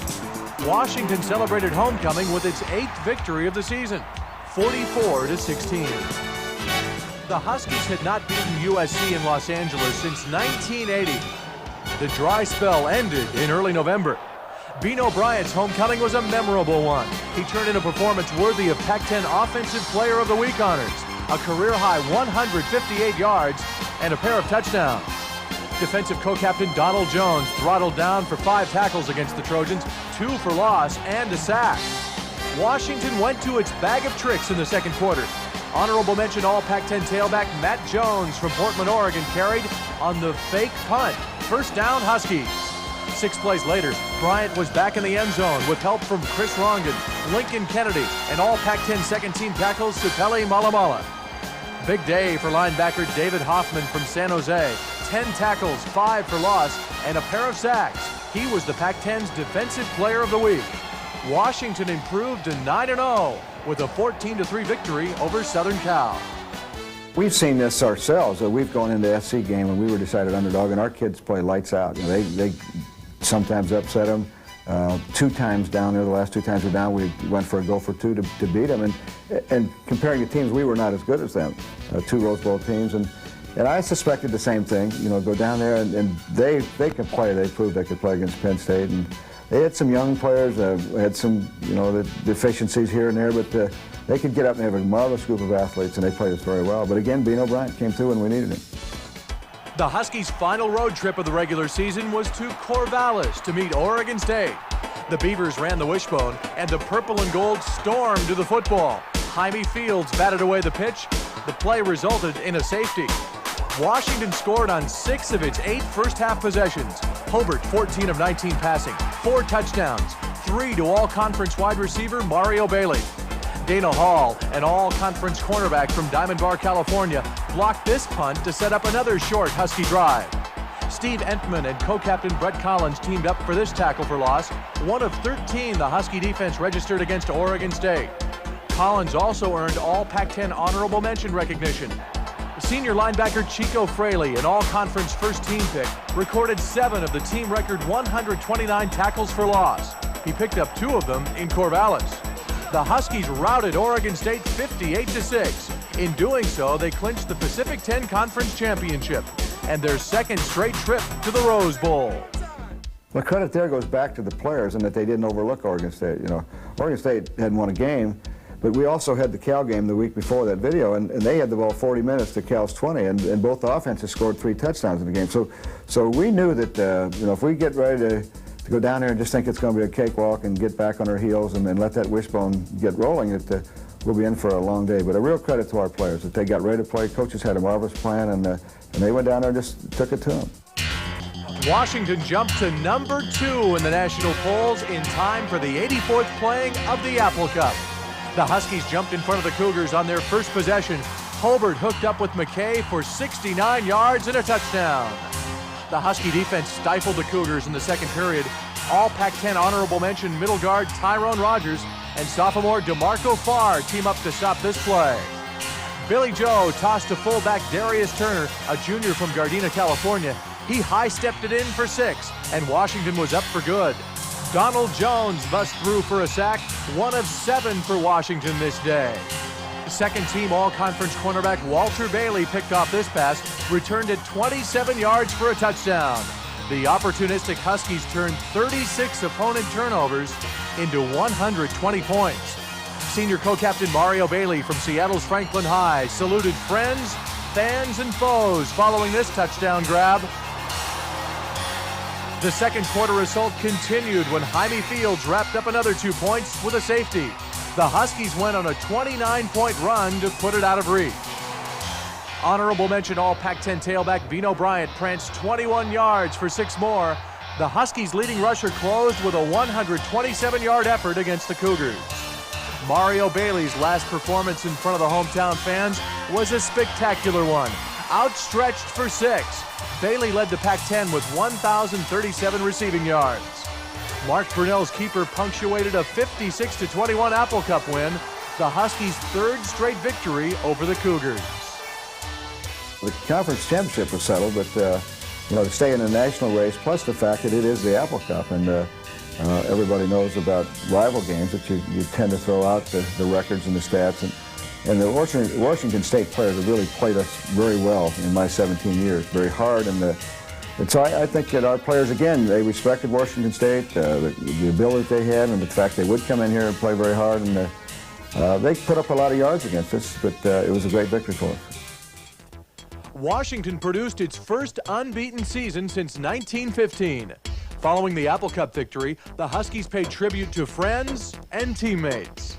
There are 2 reasons for doing this today. One is for the coaches and his team to thank you people for the great support. We appreciate it. The other, to honor the 17 seniors for their contributions to the Husky football program, with one last run up the Husky Stadium tunnel. The key issue was that this was the team that was involved in the '88 season. Young players, not pleased with the way we played, not pleased with the record and the fact we didn't get in the bowl game. And they had, you know, they had made up their mind that this wasn't going to happen, and they went to work, and they made great strides in a lot of areas, in their strength and in their quickness and their speed, and they paid attention, and they learned fundamental football. Coaches have done a great job, and I think that's the key thing, that the leadership of the top 2 classes in the contribution they made to getting Husky football back to not just a competitive basis, because we were competitive in '88. We had 11 extremely close games, but to get to a point now where you're averaging 3 touchdown favorite on most everybody in the league, that's an incredible thing to have happen in this league. Washington's offense averaged a Pac-10 best 472 yards per game, led by Pac-10 Offensive Player of the Year Mario Bailey. The Franklin High product established new Husky records for career touchdown catches and receiving yards, and single-season touchdown receptions. Junior offensive tackle Lincoln Kennedy earned the Morris Trophy, presented by vote of the players to the Pac-10's outstanding offensive lineman. A preseason All-America, Kennedy anchored a line that helped the Huskies rush for 232 yards per game. The most decorated Husky was junior defensive lineman Steve Emptman. He won the Lombardi and Outland Trophy Awards and was a consensus All-America and a Heisman Trophy finalist. He became the first two-time Pac-10 Defensive Player of the Year. Entman also earned the Morris Trophy as the Pac-10's Outstanding Defensive Lineman for the second straight season.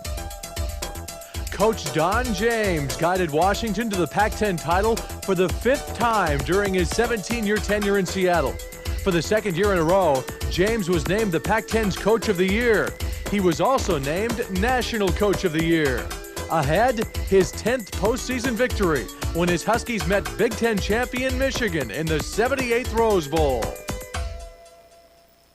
That's what it's all about right there. The Rose Bowl. Go Huskies! Come on, Dogfish! The Huskies returned to Pasadena in search of a victory over Michigan and the first national championship in school history. The Dean of Pac-10 coaches started a sophomore quarterback in this game for the second straight year. This time, Billy Joe Hobart, a confident leader who was 11-0 as a starter. They would battle for the national title, Michigan and its Heisman Trophy winner, Washington and its Lombardi and Outland Trophy winner. The Husky defense set the tone early. Donald Jones dropped the Wolverines' Elvis Gerback for a 6-yard loss on Michigan's first drive. Jones had 3 tackles, all for loss. The Husky defense smothered Heisman winner Desmond Howard, held him to 1 catch. Shane Palacoa broke up this pass. Walter Bailey picked it off. Mario Bailey set up Washington's first score with a 34-yard reception late in the first quarter. Bailey caught 6 passes for 126 yards. Hobart broke a scoreless tie on the first play of the second period. His 2-yard plunge put the Huskies in front, a lead they would never relinquish. Tight end Aaron Pierce had his best day as a Husky, 7 receptions for 86 yards. This grab set up the Huskies' next score, a 24-yard field goal from place kicker Travis Hansen, the first of 2 he had kicked this game. He split the uprights to give Washington a 10-7 advantage. Michigan threatened late in the first half, but Washington's defense took charge. Co-MVP Steve Entman, who'd missed 3 practices and spent time in the hospital with the flu, stalled this drive.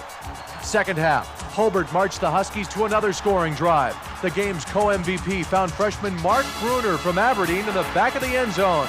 He towed the line for 6. Billy was supposed to roll to the left, and I was supposed to be on the flat on the left, and it turned out to be a broken play. And then I adjusted back to Billy, and then he stopped and he looked right at me, and I looked right at him, and then we just made a connection and we scored. It was just great.